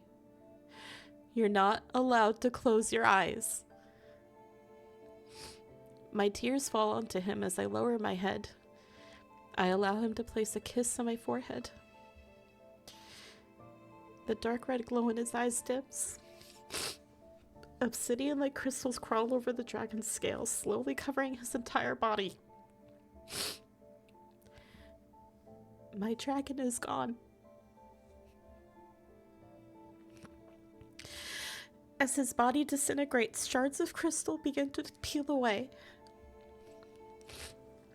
The wind blows through the valley, lifting those fragments like black petals wrapping around me. At that moment, it feels as if the dragon's soul is passing through my body. His life, everything about him appears before me. Deep within a cave, the boy who grew up with dragons tightly grips the dagger. He presses the gleaming blade against the base of its tender horn. He clenches his teeth, blood flows down a moment later, and passes his right eye that's filled with rage. It's not long before they're discovered. All the dragons are killed in the valley, except for him. He's taken away as a human. But when people saw the horns growing on his head, blades once sheathed were thrust into his chest. He rolls into the rubble at the bottom of the valley. His blood boils. He doesn't know how, but he manages to stand. His legs tremble. When he comes to his senses, everyone who hurt him is already lying in a pool of blood. Black-red mist drifts from their bodies. It travels along the dragon's horns to his tail before entering the wound in the young man's chest. His hunched back splits open. From two bloody streaks, two dragon wings struggle to release themselves. They shatter stones as they suddenly unfold. The curse he once despised has become his strength. He doesn't hesitate this time. He flies into the depths of the valley.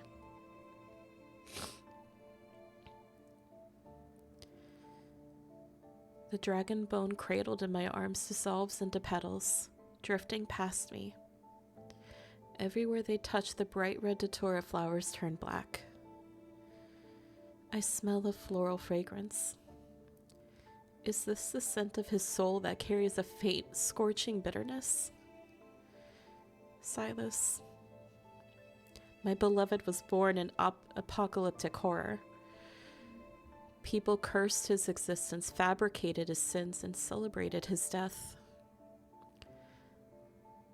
Only one person ever gazed into his jewel-like eyes, embraced his burning soul, and sang to him the night wind.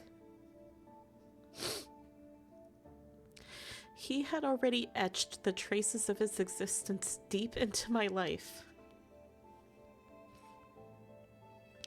Yet his retaliation against fate pierces my chest like a sword. Silas, I curse your soul.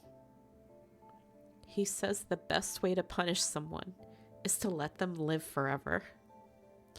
I curse your soul to never fade away. You'll always be tied to me. Forever. I pinched the last black petal, as if grasping the final piece of his soul. This is my curse. Only I can grant you a true death. The depths of the valley, a faint dragon's roar echoes. The petals flutter, drifting from the wind, like a dragon returning to the clouds above. I feel something sprouting from my head like tender branches. Sharp pain pierces my spine as a dragon's tail replaces my tailbone. I walk into the valley that I once embraced him. Dear, this is such a bad time. Oh god. Hi, Raiders. I'm kind of crying a lot right now. Hi. Good. You're fine. Good, get fucked. Fuck you, dear. It's fine. I'm finishing up Silas's myth, and it's really sad ending, and it gets me every time.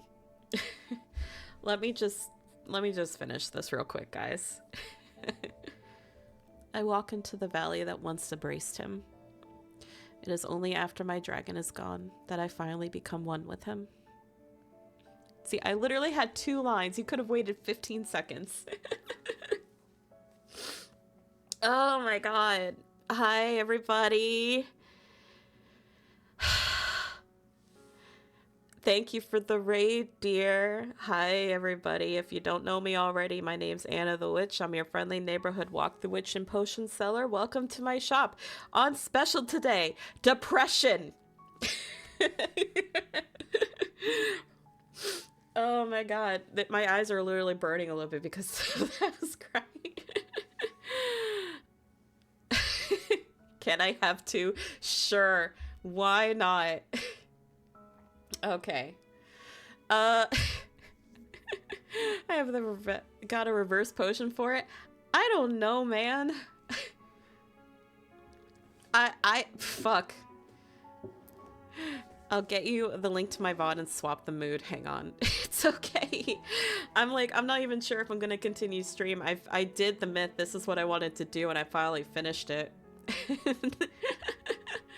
Let me get off the sad music and let's go back to the other chatting thing. So give me 1 second.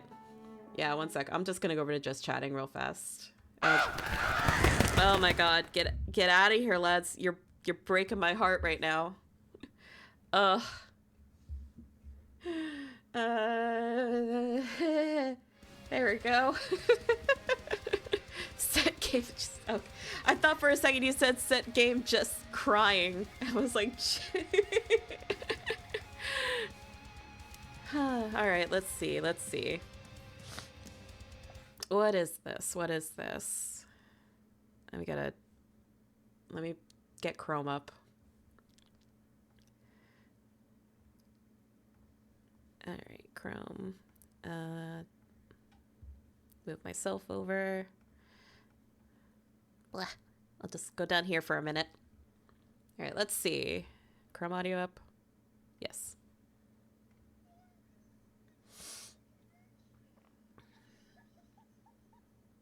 What?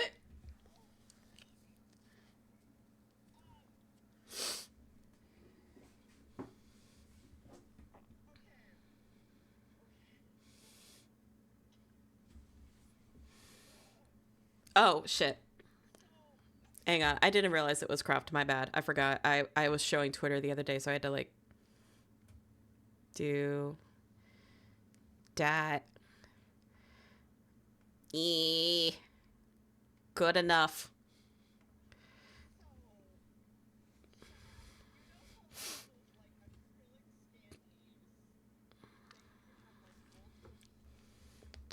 Uh-huh. I'm aware. Yeah. Hi, Fuser.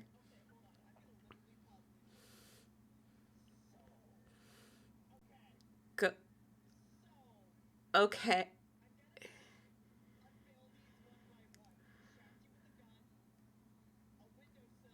Oh.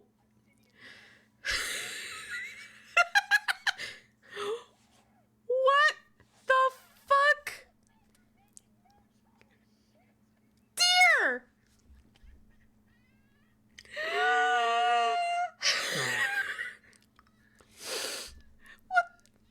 What the fuck?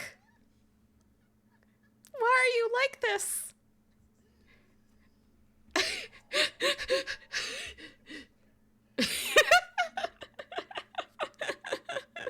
Oh. Oh my god. Was there more after this?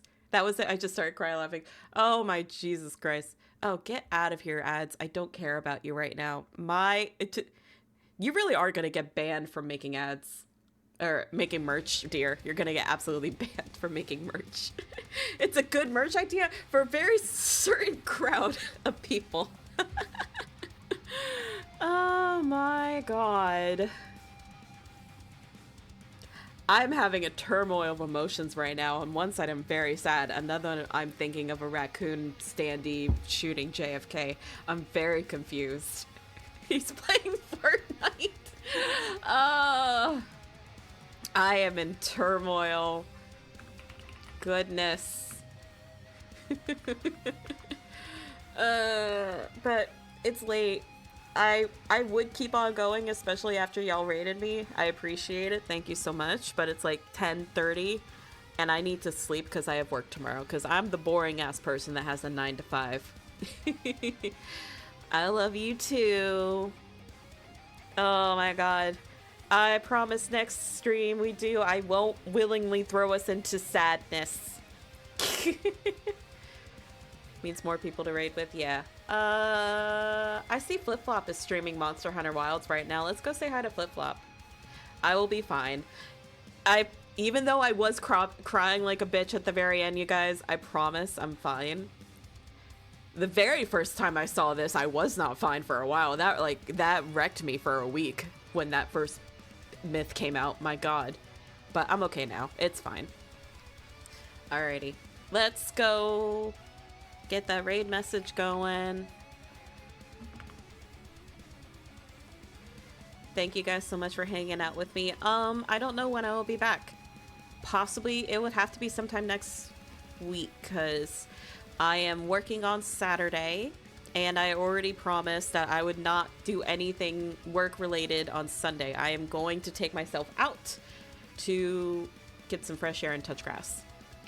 But yeah, if you guys want to find out when I'm going live next, I definitely recommend following my Blue Sky and Twitter. I always post about it there.